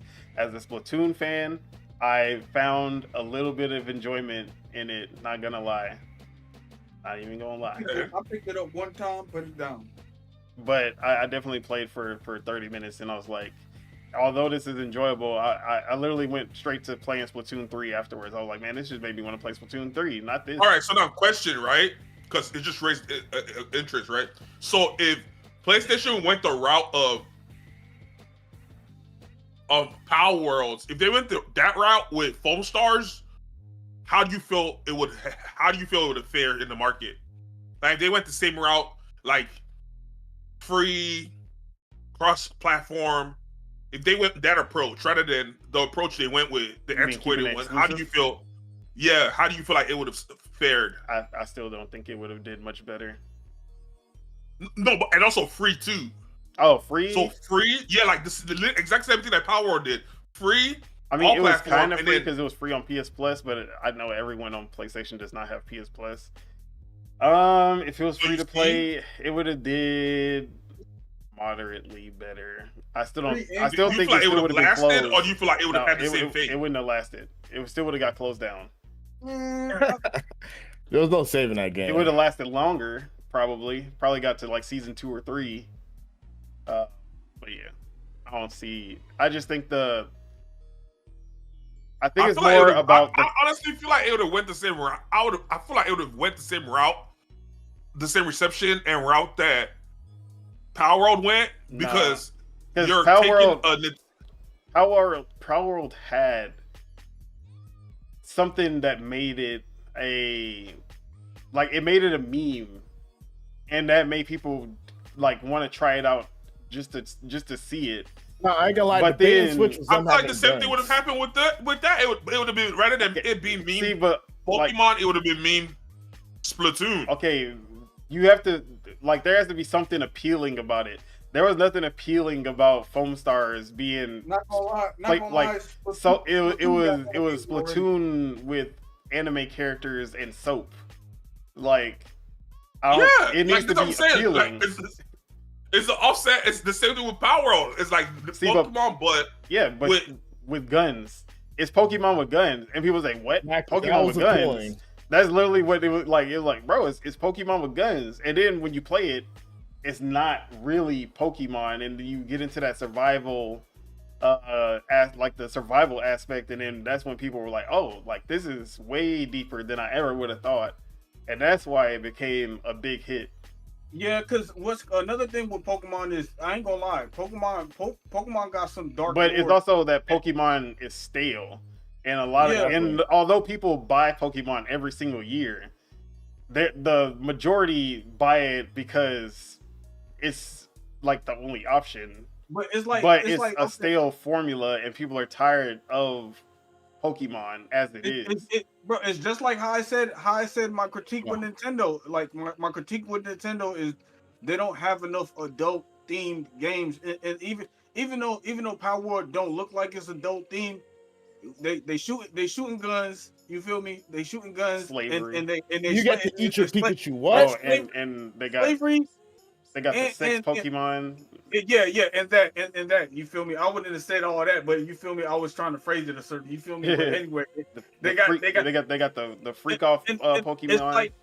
It's like I said with Pokemon, has dark lore. It has its dark aspects, but they never tell you out straight out like the dark things, and you have to find it through the lore. And so it's like, hey, this is Pokemon. If they just added all that into it, like, you feel me? Like that's how I feel. You feel me? See, Pokemon, they did the evolution that they needed. They just did it as a spin-off instead of the main line series, and that's what's wrong with them. Pokemon Legends Arceus should have been a mainline game. Bro, like I'm just thinking like this. All the time Ash then got electrocuted or flamed up by a Pokemon and stuff like that. You wouldn't pull out the strap on none of them little critters, bro. Oh my god! You're in the bushes. You're in the bushes with a rock. They don't got straps in Japan. You're in the bushes with a rock. And they don't got straps in Japan. You're in the bushes. They pulled out straps. No. They pulled out straps on Ash before. Yeah, they put out straps on Ash a couple Team times. Rocket was pulling out straps. Look, pull out straps on Ash. You're in the bushes That's with a rock. crazy. You're better off with a strap than a rock if you're going against God tier. You feel me? Omega level. I get that. Hey man, the power of friendship always overcomes. Exactly. You don't need a gun. It's the children's. It's the children. And that's the talk. But back to the PlayStation thing, like so Foam Stars did not hit. Okay. Rise of the Ronin didn't review well, but it started to kind of pick up in sales later. I think it did moderately. It wasn't a huge success, but it wasn't a flop either. Then they had Stellar Blade, which that was probably their biggest game. The community will let you think that it's the biggest game, but it really did not sell crazy. Like it's like a 2 million seller. But you know what, bro? The fan base was creating too much controversy, bro. and like the way that you just see them posting, they don't post no gameplay. They just post her, freaky ass niggas. But yeah, like that's basically Stellar Blade in a nutshell. I feel like it was a good success at the end of the day. But for the most part, the one thing that like you can see throughout all of these games is that they were all third party exclusives. As far as like first party games developed by PlayStation Studios, we only got 2 this year, and that was Concord and Astrobot. Two sides, like literally they're on the opposite spectrum of each other. I'm trying to think what other. Then they had last minute exclusive Wukong, Black Myth Wukong, that they money had it, but that's gonna be coming to Xbox soon. And I think that was the biggest stuff for like, oh, and then MLB The Show, obviously, that's every year.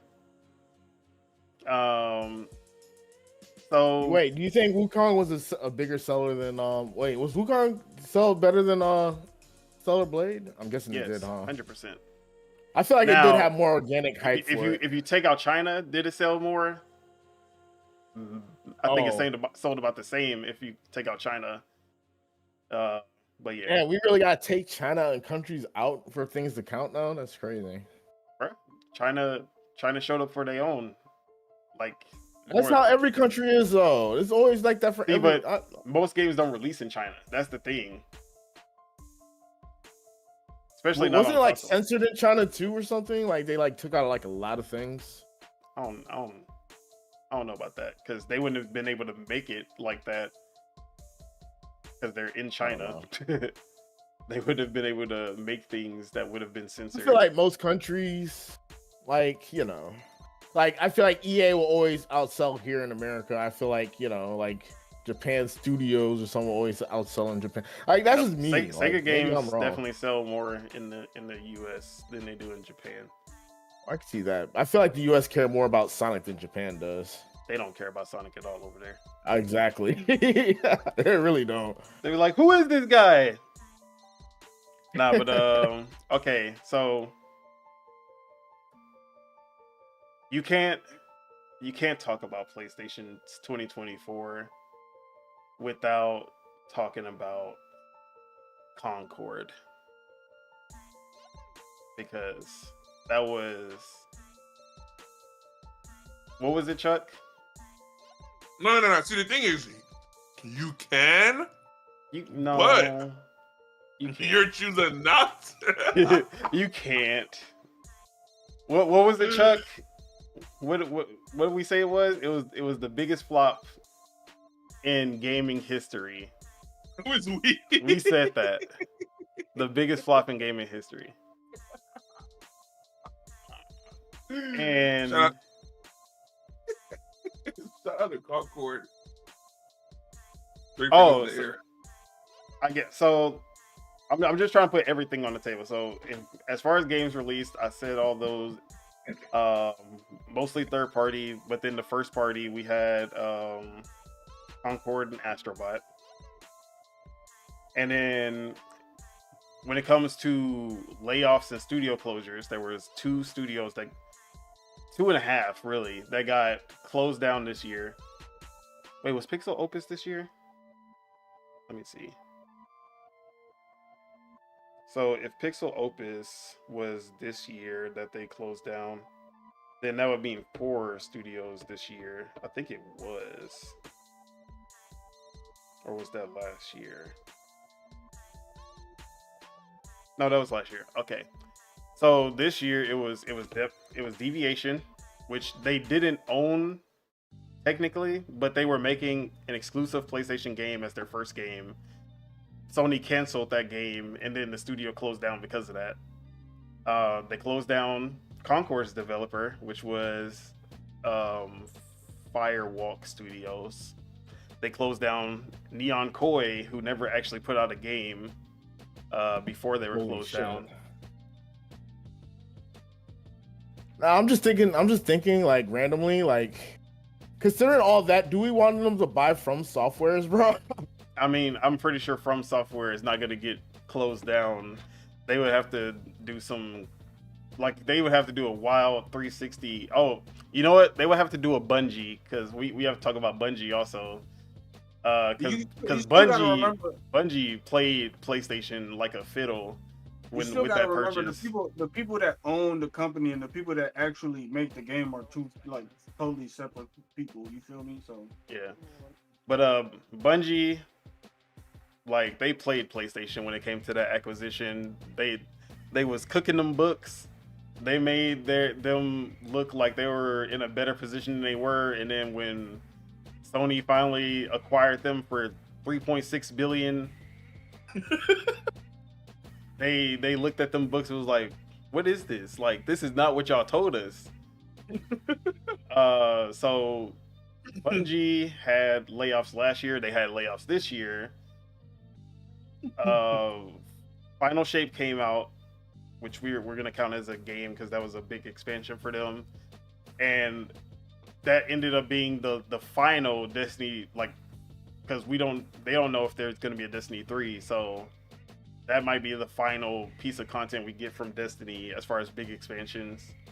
And then with the layoffs this year, they basically got dissolved into Sony. Like, Sony has full control over Bungie now. They're not like their own independent party anymore. And we talked about that earlier in the year, but Bungie also was a huge, like, L. I don't even know, like, I don't want to just say it was an L, but, like, it wasn't a mistake. It was definitely a tragedy, like, in terms of what PlayStation paid for them, and then seeing that they were in the red already, and they were lying about, like, their assets and what they got going on, and now Marathon is basically their only hope, and I just don't see that game hitting extraction shooters in 2025, 2026. I don't see that taking off. But yeah, Bungie, they had a terrible year. Yeah, so Bagel said lapse in judgment by SIE, Sony Interactive Entertainment. Hey, that's what they get. Hey, keep lapsing on that judgment, man. The PlayStation killer is about to be Sony all along. See, when Xbox, Scooby Doo. But the worst part about Sony, allowing Bungie, like, it wasn't only acquiring Bungie, it was allowing them to determine their live service future. And Bungie determining their live service future basically got Factions 2 canceled.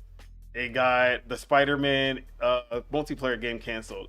It got what else did they do? They greenlit Concord and said Concord was good to go. So, like, Bungie literally had the worst takes at the same time. But yeah, man, it was like Bungie. So are we just gonna keep kicking Sony when they're down? Is that what we're gonna do? What is the point of the roundup if I don't round up everything that happened in 2024? I'm curious, I'm not done either because I have some positive stuff to say. Oh, okay. If you want me to finish, damn. I guess I spoke too soon. I guess. So, but when it comes down to that, when it comes down to it, at the end of the day, the PlayStation gamers still got good exclusives. Okay. First party, they got one good game, and it ended up being the game of the year, Astrobot, at the Sony Awards. Sony won the Sony Awards as usual. Whoa. And the 1.5 million people that played Astrobot are very happy with it. But the consoles are still selling. The third party games. Oh, are and still I told whenever you guys before you guys shot the last episode of Dual Wield, and I was speaking with Sabagos. I was telling him, yeah, one of the pluses was right after Astrobot won Game of the Year on stream, a bunch of like the top streamers started playing Astrobot. Yeah, that's why they so did it got it. more exposure. That's how it That's, always that's is, exactly dude. why they did it. So Bro, it's promotion. It's promotion, Yeah, bro. W Astrobot. Promotion. You mean W Yeah. Jeff Keighley working for Sony? No. All I gotta say, all all I gotta say is, if you play a game after it wins an award, you're a follower, not a leader. Hey man.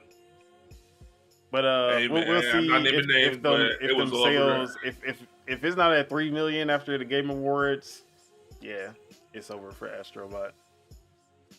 It's over for the Game of the Year. It can never be over for. Hey man, It won. look, Yeah, it is. it Look at takes the numbers all I now. know is that what really it takes changed? it takes two an indie game, one Game of the Year, and sold like 4 million copies afterwards. If it ain't hitting those numbers, it's a wrap for them. I see that. All I see right, that. so all I'm saying is how the numbers need to stay up. Like numbers don't like if they spike and go back down. What really changed? Nothing really changed. You just hyped up the game for like a week. Like what's the Astrobot's numbers now? Like so We'll see. so that's basically PlayStation years. Obviously, console sales they haven't gone down. People are still buying PS5s. Oh, the PS5 Pro. Almost forgot about that. We've talked about the actual performance of the PS5 Pro, and it did not hit how the specs was making you think it was going to hit. But it's still the best, the most powerful console, obviously, on the market. The price tag is still iffy, depending on who you are, but yeah. So that's basically their 2024 for me. Objective score, I'll give it a 7.5. Okay. Okay. Nah, I can't give it a 7.5. I ain't gonna lie. Objectively, I can't give it a 7.5. Concord, that was too much damage. terrible. So I'm gonna give it a That was 6.5. bad. I ain't gonna And I lie. go like foam stars too. Like That's the whole point. Nah, that's crazy. 6.5. Hurts, Sony. Hurts. Like obviously, Okay. as far as like playing games and games that released, they had a better release schedule than Nintendo. So I'm gonna put them over Nintendo. But it's also like third party versus first party. They only had 2 first party games, and only one of them actually it was highly rated, but it wasn't like people did not play it. It didn't get played by a lot of people. That's what I'm trying to say. And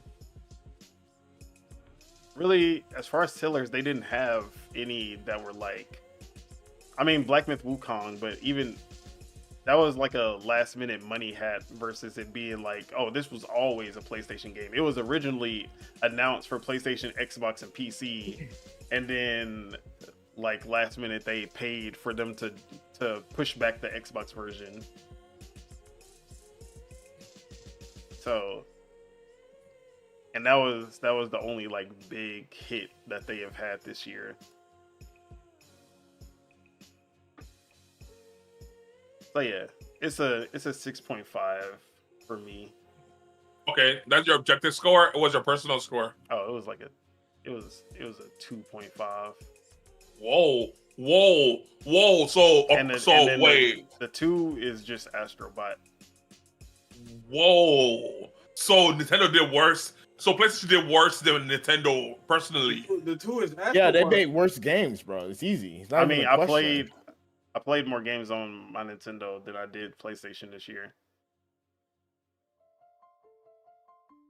All that Hell Diver. You doing that's Hell PC. Diver? You see what I'm saying? That was PC. You served them. That's Steam. That was You Steam. see? Okay. Steam. I see Sony. See how they do you you. worry about I see. that, I see. man. Hell Divers. PlayStation Okay. literally fumbled the bag with that. They're the reason why the players' numbers got bad. But Those are I credit for played making Foam bad things. Stars for like 30 minutes. I played Astrobot, and that was it. That's all I played on PlayStation this year. Okay, I hear you. 615 is 615 is 615. But yeah, Chuck, you can go ahead. What's your PlayStation score? All right, so whenever you said 7.5, I was like, ooh, that is actually pretty crazy because I was going to give them a 7 out of 10, but then you're 2.5. Oh, actually, let me. I'm gonna give them 0.5. Actually, so they get a 7, and you know what that 0.5 is? What? It's the fact that Xbox blessed them with games, with their exclusive games, so they get a 0.5 taken away from Xbox. That's crazy. So Xbox gave them a 0.5 W. all right, 7 is not, like I said, 7 is like I said, that's what I gave them also. So I give them a 7. It's not their best year for sure. It's not, but you know, for everything they went through, they ended up the year with Game of the Year. So that counts for some that started out like what? They started out swinging, ended up winning. So what else can you say? That should have been their slogan for 2024. It started out swinging, ended up winning. So Not gonna lie, them winning Game of the Year did not help me at all. Hey, I haven't seen Astrobot win at any of the other Game of the Year awards this whole time, like Golden Joysticks, IGN. Like it hasn't won any of the Bro, other I ones. literally just voted on Steam. yeah, those don't count, you know, so they're not credible. So doesn't really But matter. yeah, you know. But shout out to Jeff Keighley. yeah, I give them a 7. 7 seems fit in. Like I said, they're the only console in the age of console. They're the only ones that have VR. So And you what know? happened to that?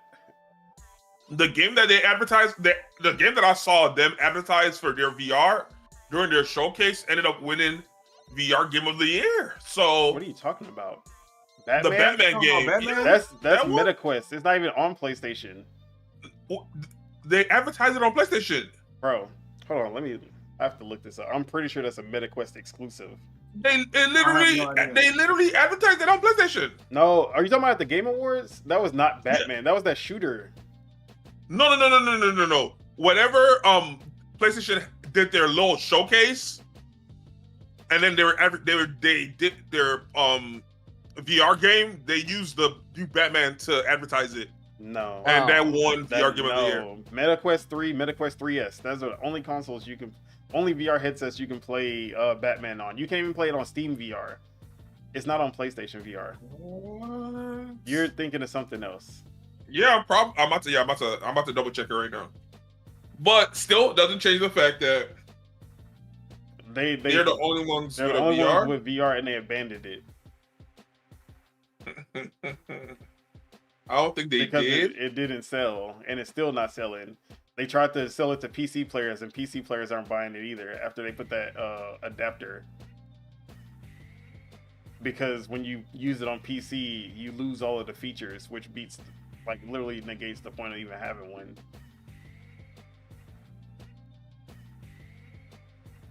Yeah, so yeah, so I give them a 7. The future, yeah. Like I said, it looks like they went back to the drawing board and they're putting plays in motion. So 25. I'm excited and I'm interested to see how they navigate 2025. All right, Teej, PlayStation 2024. What's your score? PlayStation 2024, a 5. Just too much mid. Too much mid. All right, Mars, PlayStation 2024. What's your What score? did I give Nintendo? You gave it a. Did you give it a 3 also, or did you give it an objective score, or was it just 3 your only score? I think I just gave it 1 score. Yeah. I have to say, yeah. I'm giving PlayStation a 2. Alright. Just because, yeah, I played Helldivers, but yeah, we was on PC for that, yeah. So I can't even give PlayStation credit for that. They fumbled it. They halfway fumbled it. Yeah, I have to give it on 2, bro. Shout out to Arrowhead Studios. But all right, last one. The one who was just doing the most in every way possible during this year, Xbox. Now, I guess I should also talk about PlayStation showcases, their state of plays. All their state of plays were ass. I'm taking off a 0.5 for that. Damn. Like, I forgot that they had 3 state of plays and all of them were ass. And somehow they got worse every time. Crazy.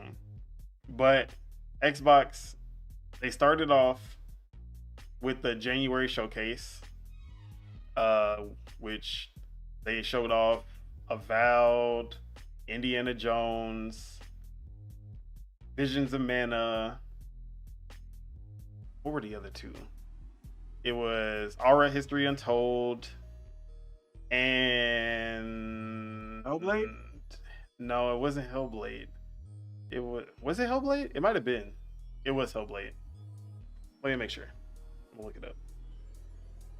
Xbox Dev Direct.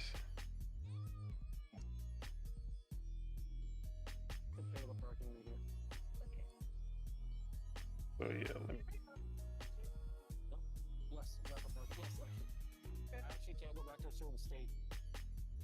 All right, so it was about Hellblade 2, Visions of Mana, Aura History Untold, and Indiana Jones. So those were the 5 games. So yeah, that was how they started the year. Basically doing a small deep dive for each of these games that were coming out.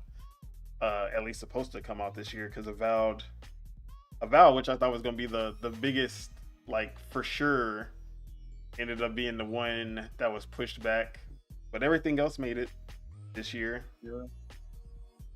So, and like Xbox loves to do, they go 5 months, 6 months without anything, and then they finally drop a game, which was Hellblade 2.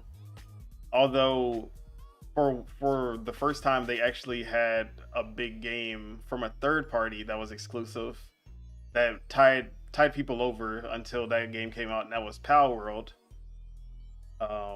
So remember, Palworld was an Xbox PC exclusive and was in Game Pass day one. So that was a big one for Xbox at the beginning. And then Wait, is Palworld still on Game Pass? Yeah, it's still on Game Pass. Oh man, I need to play that shit. So yeah, that was a huge get for them.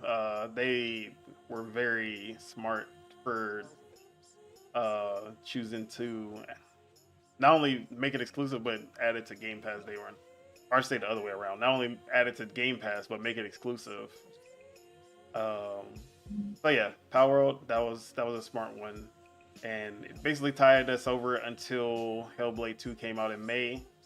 But also Game Pass offerings this year, like, they were pretty steady. They usually had something good to play. Yeah, what's called was out around the same time too. Another Crab Treasure. Yep, that was a month or two after, and then and then it was also a good counter to Helldivers 2, which was also popping. Like, I think Palworld came out either right after or right before Helldivers 2. So PlayStation and Xbox had something, like, it wasn't like, it's bad when the other side has a game and they popping off, but you don't got nothing. So yeah. So both had a good February. So yeah. So then Hellblade 2 finally dropped in May. Mixed reactions. Like it's either you loved it or you hated it. Or I shouldn't say it was more like you loved it or it disappointed you because they changed some things from the first game. And then after that, it was another lull until August. That's when we finally got Aura, I think it was Age of Empires or Age of Mythology, then Aura History Untold. Oh, sorry, I completely skipped the June showcase. So the June showcase, that basically, actually, I'm just okay. Let me do this like this. I'm gonna do the games first. So they have Power World. It's timed exclusive. They had Hellblade 2, Aura History Untold, Age of Mythology Untold or Retold. They had what is it? They had Call of Duty, not exclusive, but that was their first time having Call of Duty in Game Pass and being a first party. Diablo 4 got some big expansions. I feel like I'm missing something. And Indiana Jones came out in December, but I feel like I'm missing a game. Maybe I'm not. But so those were the games, and if you count some of the third-party stuff, Stalker 2, which was also a third-party exclusive. So yeah, when you and Microsoft Flight Simulator, I knew I was forgetting some that came out like earlier like these last few months. So yeah, for the most part, like they're if you just count the list of games out, like they did a really good job this year. It's just that the cadence wasn't as good as it could have been because there was some lulls in between. But all in all, by the end of it, especially at the end, they just packed everything into these last few months. But Game Pass was there to basically subsidize any lulls that they had. So game-wise, they did really good this year. Obviously, Call of Duty was a huge success.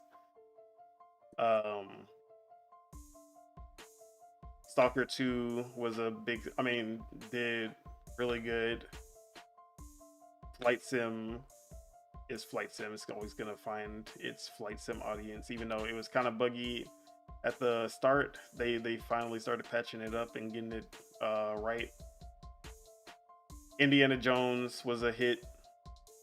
We still don't know how it did commercially, but it was number one most played for December, or this month, still December.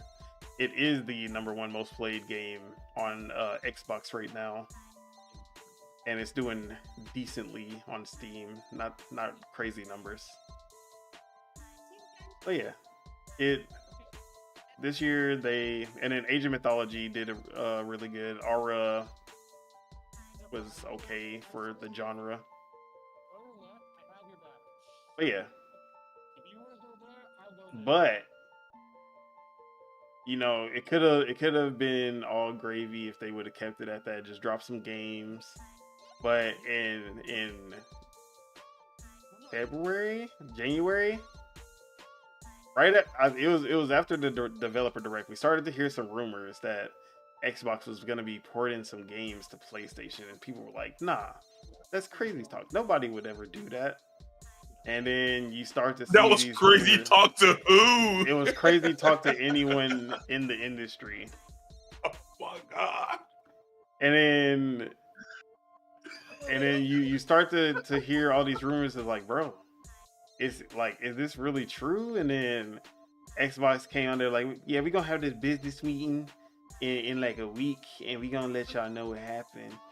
And then I was like, damn, if it was, if it wasn't true, they would just come out and say it. But like, we were getting rumors that Halo was going, Gears, Starfield. Like it was like, bro, what's going on? They just poured in everything over. It's crazy. So then they finally came out and they were like, hey guys, we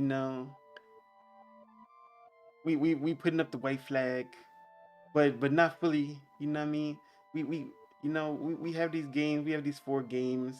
We gonna give it to PlayStation and Nintendo, and you know what I mean? It's gonna be good, because these games, they need to find a better audience. We just testing it out. It's nothing big, I promise. Starfield's not going. Indiana Jones, it's not going. I forgot what other game he's like. Yeah, it's not Starfield. It's not Fable. It's just gonna be these 4 games, guys, and that's it.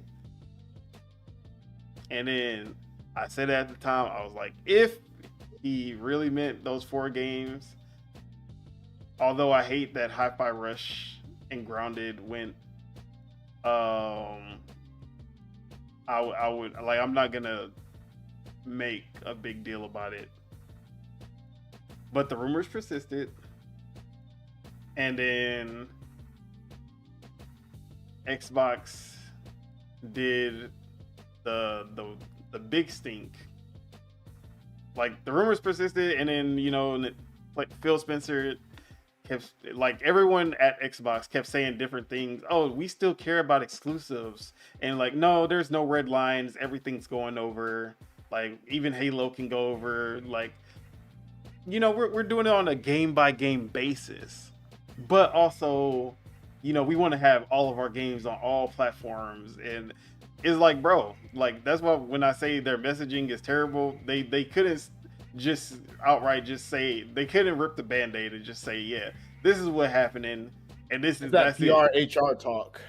So they kept bullshitting, and like the Xbox fans kept eating it up, and now you see all these fucking Xbots, and they're over here like, it's actually good that is going to PlayStation now. I fucking hate people. Like they were the biggest. Well, isn't that what I said earlier though? Xbox makes an announcement. But that works on the people who it works on. I'm not gonna say no stupid people or anything like that, but it works on a certain Xbox fan. Weak fans. The fakers. The fake ass. They're gonna be like, you know what? This is why it makes sense that they're doing this. The industry is in a place where you have to have everything, even though Nintendo and PlayStation, they don't have to do that, but honestly, if you really think about it, Xbox, and it's a good thing. This is where the industry is headed. And then they make all these fucking excuses. Even though they were the main ones when there was rumors, they were like, nah, that's not gonna happen because that would be stupid. That would be stupid if they did that. And then they're like, well, now that they did it, it's actually okay. Like, nah, that shit don't fly with me. That shit is still stupid. It's always gonna be stupid. I would never praise them for that shit. Wow, that's crazy. You're not a part. You are the problem. Hey, I'm gonna continue to be a problem until they stop the shit. But if they don't stop the shit, I'm still this is like Pepsi saying, "Oh, our products are going to Coca-Cola, and this is just a change of the future." Like, and everybody's like, "Bro, we already did this and I would have got a fucking no. Did this literally what? Anyways, let's not start on the whole exclusivity thing, but obviously that was a big part of this year, and it basically just hurt Xbox throughout the whole year. Like for every good thing they did. What are y'all talking about? It hurt their reputation. Basically like how it hurt fan trust. It hurt consumer trust, bro. Let's just be real. And if you go back to all the episodes of this podcast, you will hear like, bro, one of the most repeated phrase throughout the whole year. Game Pass has nothing to do with it. No, it wasn't shout out Xbox. It's shout out Game Pass. Game Pass not got nothing to do with it. Game Pass has nothing to do with it. Game Pass is its own entity. Like Xbox could die and Game Pass could still exist. That's crazy. That's great. Well, we'll see. So Wait, but didn't at one point didn't they the lady at one of the conferences she said that they have an announcement for a new console, right? Oh, was that tripping? yeah, that was supposed to be announced at the end of the year. What happened with that? Nothing. Yeah. Oh, okay. Yeah, because I remember that. I was excited for that too. The most advanced technical leap in a generation, she said, something like that. Yeah. So I guess you just whenever Xbox makes a statement, you just take it with a grain of salt. Bro, that's really the only anytime they open their mouth, you can't trust anything they're saying. That's the only thing that we learned in 2024. You like we used to call it Lion Jim Ryan. Nah, like the real liar was Phil Spencer this whole time.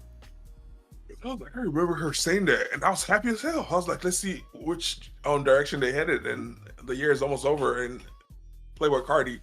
But yeah, But yeah, it was God's plan to show us the liar. I was playing, but yeah, it was so that. Unless you're but like see, the people on the PlayStation side, that was a dub for them. But anyone on the Xbox's side, or it's not even just people on Xbox side, because it's like you can look at articles about how people think about this, and they're still like, even to this day, they're still like, Xbox's strategy makes no sense. They're still saying the same things that they. Like, this is what... Bro, everything Xbox done hurt console players, console buyers' trust, bro. I'm sorry. Consumer trust was broken plenty of times by Phil Spencer and Nail... What's her face? What's her name again? I ain't gonna say her too much. I feel like they just use her as a mouthpiece, honestly. I hate to say it, bro. Nah, she was a part... She was one of the main components of this happening to Sarah Bond. Yeah. I was gonna say Naomi for some reason. I don't know why. But yeah, man, like. But you know, so that was happening, and it was like every time they would release a game, we would hear more rumors about stuff, or they would do an interview and say something that pissed everybody off, or they would say something that made no sense, and then they would go back to it, like the Xbox hate parade would come back every 2 months, basically. It's like, oh all right, man, Hellblade's out. Oh, but like they just said something about bringing more games to PlayStation, or oh, Hellblade's out, and they're like, oh, but now they just announced that Indiana Jones is coming to PlayStation, and we haven't even got, as Xbox gamers, we haven't even got it. Like that type of shit. Yeah, see, that type of shit, yeah. But I don't know if it's just me, but everything that Xbox has touched recently has, for the most part, has had a good return of investment. Cause yeah, all the naysayers, but Black Ops 6 did it real well. It's Call of Duty. It was going to do well. It did well for Call of Duty, even. It did. That's what I'm saying. Like, Xbox touched it, and it did well, yeah, but it did the best it's ever done. It always do the best it ever done. No, it definitely didn't last year or the year before that. It was in a decline. It was in a decline. Xbox. Bro, after putting out 3 Modern Warfare in a row, it had no choice but to do well. I don't think Xbox is going to get the love for that, or like the accolade of like doing that. Because if we're following that it's looking like Xbox kind of saved Call of Duty. I wouldn't say that, because it was in the, like, they couldn't have had that much input into the game. It was going to be that game. Yeah, it was going to be that game regardless. Like, it was already set up. So you feel like they just bought them at the right time? 10 years earlier. If they would have bought them a year earlier, and Modern Warfare 3 would have been the first game that Xbox got under their belt, that would have made them look terrible. That would have made them look dumb. Like, Xbox finally got their hands on Call of Duty, and this is what happens. We got the worst Call of Duty because of Xbox. you see it. All right, see, perfect point right there. It would have gone that way, but now that Xbox is bottom and it's the best ever, why aren't we hearing more of the opposite of that? Like Xbox bottom. Oh, because it's Xbox. It's literally you only get. It's either like this is how it goes. This is how they're only. This is the only two options. They bought Activision. They get Call of Duty. Oh, Call of Duty always does good. It was gonna do this anyway, so it doesn't really matter. Xbox had nothing to do with it. But if it was bad, then it would have been Xbox got their hands on it and they ruined the franchise, and now Call of Duty is gonna die because of Xbox. That's literally how every article would have been. Just like Redfall. Redfall was already in the works for 4 years before Xbox acquired Bethesda. And then it comes out, and Xbox even, like Phil Spencer says, we are hands off when it comes to Bethesda. And because of Redfall, they had to be more hands-on with Bethesda and actually like make sure that they doing what they supposed to. But before, they were hands-off. They didn't look at, like, they weren't like watching Redfall and looking at like they weren't having a hand in the development. They were trusting that Bethesda would put out a good game because that's what Bethesda has done for years. So And then Redfall comes out, and then it's a terrible game. And then now they're like, everyone was like, oh, Xbox puts out a flop. Xbox did this, and it was like literally for 2 months straight, you cannot go without seeing Redfall come up in an article. Like, man, is this game gonna be okay after Redfall? Like every Xbox game, is Starfield gonna be okay after? I am having worries about Starfield because of Redfall, and all of this kept on happening. PlayStation, Concord, bigger flop, bigger everything. You know what We should be articles nice we got? to game devs. We should be nicer. We shouldn't be treating them like we shouldn't be talking about games like this. You know, we have to think about how the devs feel. They were shitting on, like, that's what I mean when I'm talking about the Xbox bias. Like 2023 was for sure rough for Xbox. It's funny how you quickly forget that. Yeah, like 2023, it was definitely ups and downs because for every up they had, every down they had an up. Like Starfield on a sales level and on a, like, I guess even the reviews before they just kept review bombing it. It sold really good. It's still one of the best selling games of the generation for Xbox. Even with it being on Game Pass. But the reception of people will tell you like, oh, this game sucked. You know, Starfield, Bethesda's ruined all of this, but the sales don't actually reflect that. The player count didn't reflect it. But the sentiment online and even like journalists will try to tell you that Starfield was not good and they didn't even nominate it for Game of the Year, all this stuff. So, but they also had Hi-Fi Rush, which reviewed well. And then almost forgot about the biggest thing that happened in 2024 for Xbox. Them closing down the 4 studios, Tango Gameworks, Arcane Studios, Austin. Who else was it? It was the mobile studio Alpha Dog, and then the last one was the other one from Bethesda that I can't remember. But yeah, they also closed down 4 studios, which they ended up selling Tango Gameworks instead of closing them down. But still, so they also had some bad layoff news closures. So it's, for me, Xbox's 2024 comes down like, because it's like every time I got excited, they always did something to piss me off.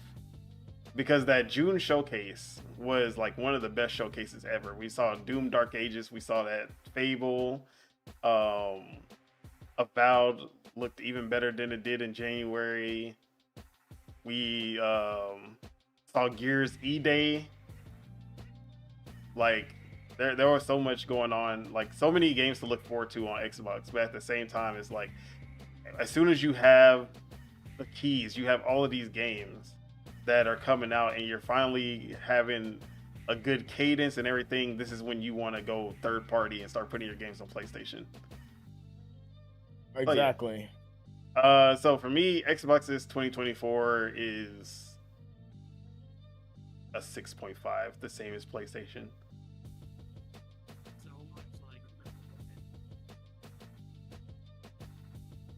But yeah, Chuck, you said they were your number one, but what's your score? All right, so what did you end up giving them? 6.5, same as PlayStation. You gave Xbox a 6.5? I'll say okay, let me do it this way. My objective score, I'll give it a 7.5. Okay. But my bias score is like a 6. Okay. And what did you give Steam? 8. They didn't do anything yet. They just kept doing what they always do. I mean, it's not even hard because like it's hard to gauge Steam because they don't make games, at least not often.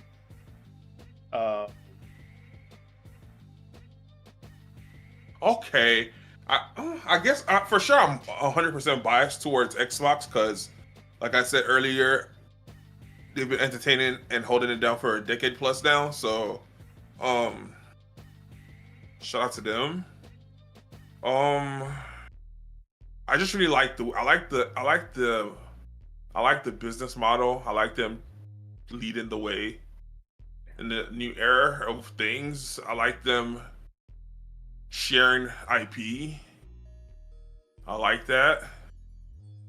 I like that specifically because I like hopping on a game, especially a multiplayer game, and then you see the PlayStation logo or you see the Xbox logo or you see the little computer. I like that because it's like, oh, okay, that's what gaming is about. Like, yeah. Oh yeah. I thought gaming was about gaming and not I forgot about Deadlock by like Valve released the game without even releasing the game. Deadlock. The game's still not even out yet, but yeah. Yeah.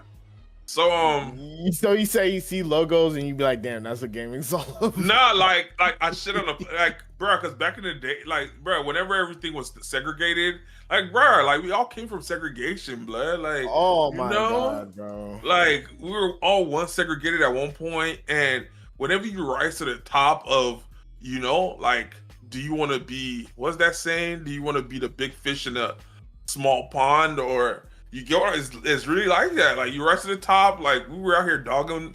You know what I'm saying? The Xbox, So okay, so what you're saying, all you're saying is that Xbox was a small fish in the ocean that was getting bullied, so it ran to the small pond to be the big fish, the only fish. Or no, not even that. That's not exactly a good analogy. That's more Nintendo than it is. Exactly, and that's why Xbox is that they were the small fish in the ocean, and then instead they were like they were getting bullied by everyone. So they were like, you know what? I need to make sure that I pay off everybody so they don't beat me up anymore. Wow. So then they became the one that gets bullied, and they're like, hey, instead of bullying me, here's some money, here's some games, here you go. And they just became their little errand boy instead. But the thing is, they're getting money from the other guy, so they're taking money out of the other guy's wallet now. So you see, I like how you should. All right, how about this? Instead, they like, you know what? I got your back from now on. We can be friends. And they force themselves to be friends with them instead. They force themselves. Hey, they man, force their friendship on them. But then then PlayStation is still bullying them. That's the thing. PlayStation is still making sure that Xbox dies at every turn. Hey, man, yeah, because PlayStation is coming from a hostile background. Like they were in the same territory as Yeah, that's the thing. the Xbox monster. came out after PlayStation had already killed everybody, and Xbox over here like, man, this is a peaceful place over here. Like this gaming industry is cool. Like They got PTSD, so you know. So Xbox is like, oh, Xbox, I understand your trauma. PlayStation was like, motherfuck the big three, nigga. It's just big me, nigga. Bump. No, that's Nintendo. That's literally Nintendo. So yeah. I was shocked that Frostpunk was on there. Because that's what I'm saying, Game Pass, they got you can't really say nothing bad about Game Pass. That for sure. That is their I'll never say bad things about Game Pass for sure. That is they have award-winning games on there. You know, like I said, the perks attached to having game, like they're becoming like a little Amazon with Amazon Prime, because Amazon they were the ones that had to deal with Riot, and then Riot left Amazon and went to Xbox. So that's telling. So yeah, I have nothing bad to say. They put me onto a lot of new they put me onto a lot of new games. Did they though? They're one of the they're one of the reasons I oh yeah, for sure, like my Xbox end of the year wrap up for sure looks crazy. But if you look at it, like whenever it ramped up, you see the amount of games I played on there, it's games that I would have never played without the Xbox. Thanks to Xbox, I had a fun October stream playing Resident Evil 4. That was fun, even though it was scary. That was very fun. That was different. I played a single player game. So and I would have never. That was the scary part for you, playing a single player game, not the actual game. You feel me? Hey. So that's all. Like Xbox, they this year they did a lot of. They got you out your shell, bruh. Yeah, and they got it looks like they're getting everybody out their shell. They like I said, they're shaking up the market. So let me see, what else did they do? Yeah, best year for Call of Duty. Bro, we were all on Call of Duty. We all play zombies. We have fun. You holders. Allegations. Here we go. False allegations. But yeah, they held it down for the most part. Also, if I'm not mistaken, they have the most showcase. They went to Japan. Every single place. Every show that existed, they were there. That's what I'm like. It was a good year for Xbox. Show motherfuckers, bruh. Like that's literally what they were on. So like, you know, that Tokyo game show was kind of ass. I'm just happy they were out there, and I was happy they did it. They kept it all in Japanese. It was good, and Phil Spencer was out there speaking his Japanese. Konnichiwa, Mina-sama. Whoa, we're getting canceled, bro. That's how Phil Spencer be talking in Japanese. I'm like, bro, just stop. He's trying to enunciate his Japanese. Hey, yeah, I give them a solid 9.5. Like I would give them a full 10, but I'm gonna give them a solid 9.5. I'm happy for them, and also with all the arguments, all the discussions we had throughout the year on this podcast, all the lovely we had arguments because of them.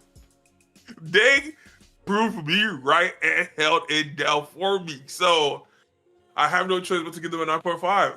How did they prove you right? They still third place.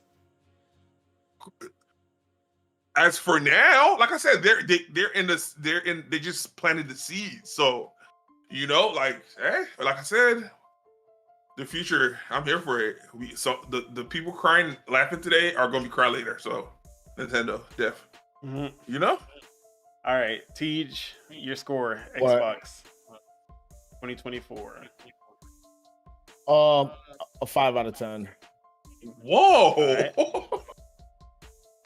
Right. Morris, your score for Xbox, 2024. I give Xbox a 9 out of 10. Let's go.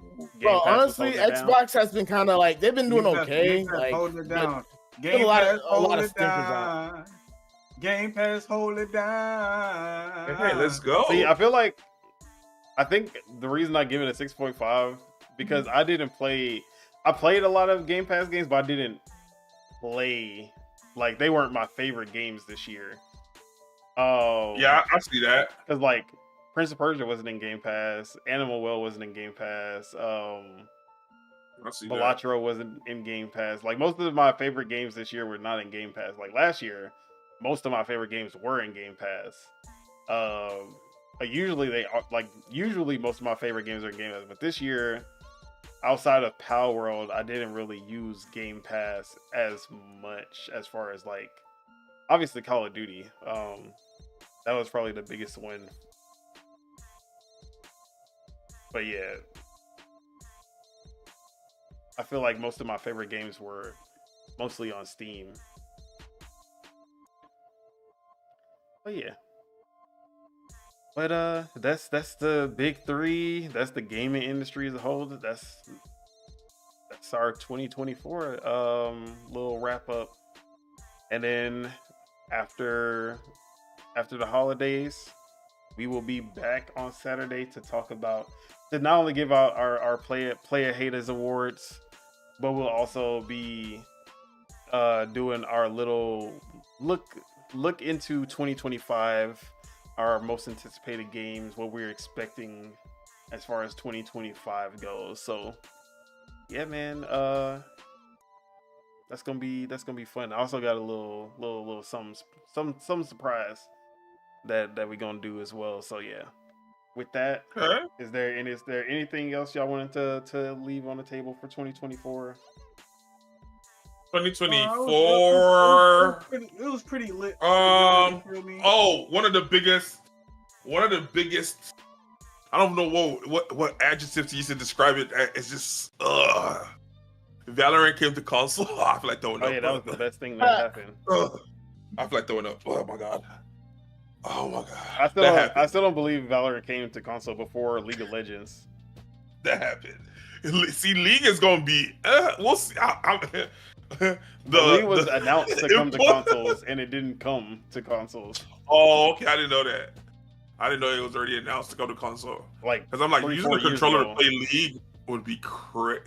It's gonna be interesting. I want to see how they implement that for sure. Using a controller to play League, I would love to see how they implement that.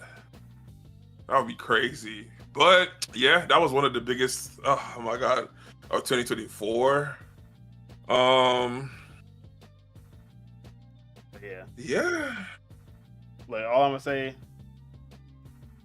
Actually, let me just talk about the podcast itself, because you know I was going into this when we started the podcast. I think it was like literally New Year's Day. That was our first episode.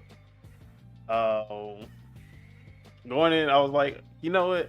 I'm gonna be happy if we get to 100, 200, like 200, yeah, for sure. But like, yeah, 100 subs by the end of the year. Now we're at 800 subs. So yeah, I guess let's go. Yeah, let's go, guys, man. Yeah, subscribers. So yeah, definitely exceeded my congrats on expectations. that. And I want to be better on YouTube, but I feel like I'm just better on Twitch. Follow me on Twitch, y'all. And yeah, I was thinking like I started off like, oh yeah, we just gonna be doing the Project Untitled, but then I ended up starting up another podcast with some bagels. So shout out to some bagels as well. Was not expecting that at the beginning of the year, but yeah, man, this podcast has been like highlighted. It's been amazing. Highlighted the week. It's been amazing.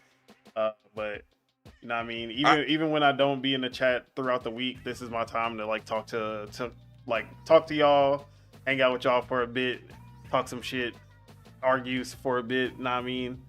But yeah. Shout out to the channel, shout out to Project Untitled, shout out to Dual Wield. You know, we gonna keep doing it bigger in 2025 as well. Facts. Yeah. Speak that into existence for sure. Yeah, same here. I had no expectations going into the podcast. I was just like, all right, I was like, this is something cool to do with the guys, you know? So And as time went on, I'm like, okay, this is I like the fact that I'm aware of what's going on in the gaming space, even outside of like my place of comfort. Like it made me step outside my place of comfort. I'm way more aware, way more informed. So I like that. And interacting with the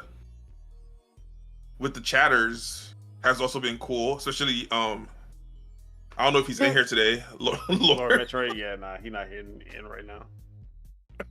But yeah, Hey, shout out to him. Sebago says it's only up from here. It really is. So, I've Or had haters for Chuck 2025. Let's at least go. until Chuck gets us canceled. You see what I'm saying? So, I can say that I've had fun. I've had numerous of laughs, good laughs, you know. So, and also it's also helped me like I like navigating the whole podcast space. It's helped me grow in the space. So I appreciate it.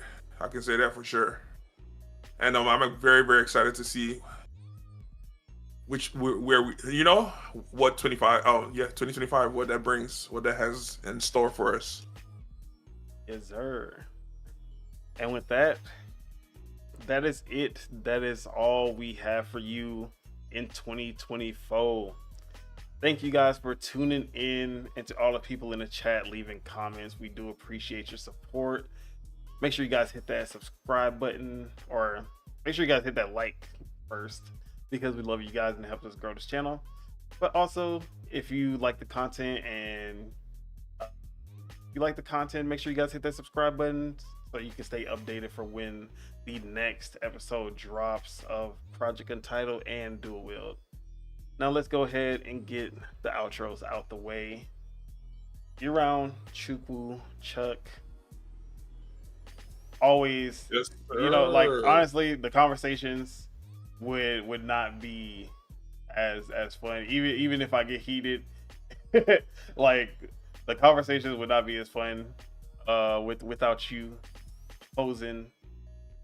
Even when you opposing just to oppose, but you know what I mean. But not for real. I appreciate that. But yeah, man, what you got going on for the rest of the year, I guess? For the rest of the year, I'm excited. Christmas is in how many days now? Oh, so Christmas is in 4 days exactly. Countdown. New Year's is in 10 days and counting. So I'm excited. Yeah, I'm like I said, I just hopped back on into gaming yesterday, so we're back on Valorant. For the most part, we're back on Valorant for sure. I don't know, I might touch Super Auto Pets. I want to get back into CS:GO. I'm a Val CS:GO 2025 is what it's looking like, and whatever. The thing is, this I'm like, see, because whenever I looked at my yearly roundup, CS was number 2 for Steam, because I was at one point I was heavy on CS, and then because all the cheaters and everything CS has, the issue CS have, that's gonna transition over to now it was number 3, not number 4, because number 2 was Rust. So I was surprised at how much Rust I played, and CS also. So I want to just mix it up, not just stay heavy on Valorant. So I want to mix in Valorant. No, my bad. I want to mix in CS, and then also I want to hop on Rust with that is one of my wishes. I want to hop on Rust with the guys. Who are the guys? And every time I say that, everyone in here that has a PC, and every time I say that, for sure, I don't have a PC anymore. The little voice in the back of my head always yells out, "But Tashawn, but Sons of the Forest." Literally every time. So I'm like, I would like to let's go, let's beat it. I'm ready to beat Sons of the Forest, get it out the way. I mean, I beat it, but now the 1.0 is out, so I haven't played like the full game. I Okay, beat it so like yeah. up to what they had in the early access. All right, so there's that. I'm excited for that. So and then also for everyone in here and the missing guys, I would like first to hop on Rust. Actually, just for one wipe day. Just I would like us to dominate. For us to hop on Rust and dominate and hold our own. I would love for that to be a thing. I want to talk some shit. I want us to shoot some shit and hold shit down in Rust. That's a goal. All right, but other can than I that, interject though yeah, about let me hear this. Counter-Strike. Oh, Counter-Strike. You know Counter-Strike is dead because Fortnite eating their lunch out here. Oh man, Oh, here the we first go. person? Here we go. I already posted the clip of Shroud playing it. It's nothing but Heist's little kids. Like I said, It's Fortnite see- Ballistic is the new Counter-Strike. We don't need that. I'm not gonna hating on it because after I saw the gameplay, I'm like, okay, if this is the introductions, if this is like, you know, an introduction to that game style, I kind of like doubt it. But if it is an introduction of that game style to people, and then they could, you know, play it on Fortnite and then transition to either like Valorant or CS. I don't think anybody Then, would though. If like because of never know. the movement option, like the only place you're gonna go from there is Call of Duty, honestly, because the movement is closer to a Call of Duty than it is to a Counter-Strike or Valorant. Because you got sprints, you got slides, you can jump and shoot, you can run and shoot. Like you have, it feels Okay, see, for like Fortnite, right? Majority of people use controller to play Fortnite, right? Sure. But majority of that's what I'll think. I'll think majority of people that play Fortnite use controller, but from my observation, majority of all the like pro Fortnite players, they all use keyboard and mouse. So I was That's just any thinking shooter. but the majority of the pro Call of Duty players are controller. Are they? Yeah, Nah, most of them are keyboard and mouse. for Call of Duty. I wouldn't know because I don't watch, so I'm not even gonna dispute it. I know, like Symphony I'm and all same them, here. all them pros, all they use is keyboard and mouse. Yeah, Symphony. They basically got your mindset controller. That's you know. Nah, That's a facts. very Like, yeah, like, popular because like mindset. Symphony and what's his name? The guy They'll who play. got They'll play with the controller from time to time, but they always end up going back to keyboard and mouse, Yeah, I mean, like always. like I'll never deny Without that mouse and fail. keyboard is always going to be the most accurate way to play. I mean, if you're I'm sniping just and shit, gonna it's gonna be choose comfort over accuracy. yeah. No, I what prefer I said- movement. Movement. I said all that. I said all that because I thought from the I guess it's my mistake from the gameplay that I put in the Discord and I seen. I thought it was like similar to Valorant and CS:GO, but if it's more like Call of Duty, then I guess At least in terms of then- movement and like you can move and aim at like you don't have to stand still to get the best shot. Like you don't have to play slow. You can play fast. Okay. You mean okay for like the bullets and your shot accuracy and things Yeah. like that. Okay. I thought it was okay. I guess yeah. But From, it's still like it has the economy system. You have to buy your weapons at the beginning of the round, and it's attack and defend. okay, so it's like a mix of both. Yeah, it's like a mix of both. That's what I was saying. Okay, that's not bad because I was looking at it like, okay, this will be a good introduction to that play style, and and then they can always transition over to the whenever they feel like, oh, we're done with the kiddie, arena, we can go into the big boy, arena, which is CS:GO and Valorant. I think some of the pros are even like it depends on the pro because some of them are like sponsored by like Scuff and shit, and they'll give them controllers and shit. Like those pros, they probably using controllers. Like, they Nah, got, because like, I was a thinking of Scuff like contract or Aiden something. is like I was thinking like Aiden or like Mutex. It's certain is a bunch of like the big not pros but like the big streamers, like the big Call of Duty streamers. They were most of them usually use controller, but then there's like the Nick Mercs and the Tim the Tatman and the Symphonies. Then there's the other side and the Dr. Disrespect. There's the other side of people that I use know. keyboard and That mouse. doesn't suspect use controller, right? See, I can see see that's what I'm him saying. I use don't know because the people he like that group that he was hanging out with, they all use keyboard and mouse, and he was like a I ain't gonna lie. H1C1 player and all that shit in DayZ. I ain't So gonna I'm lie, thinking he man. was keyboard and His mouse. team usually carried him, so I'll assume you got a controller. Eh? I'm calling it a duck, I man. don't They used to pay carry attention his to ass. no streamers, so I don't know who do what. He I don't be watch getting Okay. carried. niggas. But Well, yeah, yeah. like finish what you were saying though. yeah, I was saying it was a sad year for Valorant coming on console. That was sad, and yeah, and shout out to it was a good year for Call of Duty for sure. That was good. It was good. It's good. It's always good to feel like nostalgia, or like that warm feeling of okay, they have something on their hand. So yeah, that was it. All right. Teach. Where can we Yeah. find you and what you got going on for the rest of the year? Oh, my bad. I always forget. You can find me. You're on True You're on all True platforms. Yep, all platforms. And that was it. Don't forget to check the description of the video. We got all of those links in there. So go ahead, Teach. You can find me on Twitch. Shout out to Twitch, man. Hey, I just hit 1,000 subscribers. Hey, let's go. Woo, woo, Not woo. subscribers, followers, but you know what I mean. Same thing. Let's Same thing. I go. don't know what the hell I'm doing for these motherfuckers. They must be stupid or something. Why they follow me? Hey, Anyway. how dare you? Hey, man, it is what it Good thing is. I'm not Anyway, you can following. find me there talking shit, just like I'm talking shit now. And you can find me on Twitter, which I don't really be doing nothing but, liking tweets with the cheeks. But other than that, hey, it is what it is. We need to That's know it. about your milkman habits. Hey, there are chocolate cheeks up in there too, man. But we ain't gonna get into the specifics right now. We're gonna. Oh man. Anyways, Hey, they're getting canceled this year, buddy. What did you expect?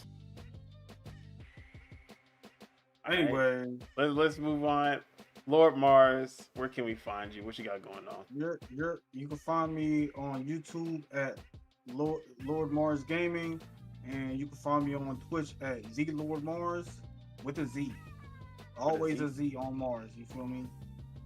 And yeah, I'm gonna be playing some more Stalker 2. You feel me? Probably some other games because I got a huge backlog. You feel me? So we're gonna be playing games. I got my new CPU. No excuses. No Let's excuses. go. No excuses. Let's go. I like that. Alright, and as for myself, Donald Taku, of course, you can find me on Twitter at PastaFeet F3ET. That's where you're gonna find me for the rest of the year because no more episodes until 2025. So yeah, gonna be you gonna see me on Twitter still talking shit. And then you can find me on, I might do a little stream for Twitch maybe because I haven't. I ain't gonna When? do no show. Hey, I'll come hang out in your stream. I say that, but I never actually do it, so I'm gonna stop doing that. Oh no, that's the most annoying fucking part, you bitch. All right, and Damn. then obviously you can find me right here on YouTube, Donald Taku. You can find me. Not only are we doing the Project Untitled Gaming Podcast, but also the Dual Wheel Gaming Podcast with myself and Sue Bagels. And yeah, check out what was it, two days ago, the Dual Wheel Gaming Podcast that aired. That's going to be our last show of the year. So next time you will see us on both sides, it's going to be 2025 January. So yeah, I'm going to be playing games. I'm going to be playing some more Baldur's Gate for sure. Playing some more Fortnite for sure. Might start up Indiana Jones. Been putting that off. But yeah, man, that's basically, just gonna be enjoying life. And with that, any last words for the people to get through to the next year? Hey, keep surviving. Hey, And don't trust no millionaires, no billionaires. You feel me? I don't know about Luigi. that. I don't know about that. You know, we made it this Wait, far. you You know, trust a billionaire? if they We are are- offering we are- shopping spree, we I are- say Oh, take it. man. taking this Hey, part. do We not already take know no he's shots. All right, taking we're out of here, man. Look, No, I'm no, out of here. I ain't... We've made this far into the year. Oh, man. If anyone is offering you a Christmas shopping spree, take it. That's don't take no we've shopping made it this spree. far. We're thankful, and I'm gonna see you guys Oh, wait, we next year. forgot to do the 2024 rap roundup, and we already know Kendrick is number one. Matter of fact, 10 out of 10. I Drake, changed my mind. 4 out of I 10. changed my mind. Yeah, take them shopping sprees because guess what? The diddler, hey, Diddy, ain't the one 1 that- out of 10. He not handing them out no more because he behind boys. Hey, take them Oh, shopping- Drake shopping control sprees. more months in a year. Luigi, Kendrick had man, two. Luigi. I mean, Mention yeah, Luigi. We love man. Luigi. My favorite game character. Free that man. Also, 10 out of 10 Luigi this year. But yeah, let's get out of here before we get out of there. Peace out, everybody. Enjoy your Christmas. Enjoy your New Year's. Enjoy life. Enjoy your friends, your family. You feel me? Your loved ones. Hey, whoever love you. Hey, love them back. You feel me? Hey, whoever hates you. Hey, fuck them. And if you don't have anyone who love you, just know I love you. Hey, we all do. You heard that, Sony? I don't know about the two Oh, haters in the except for chat. You heard that, Sony? All right, guys. Peace out. All right.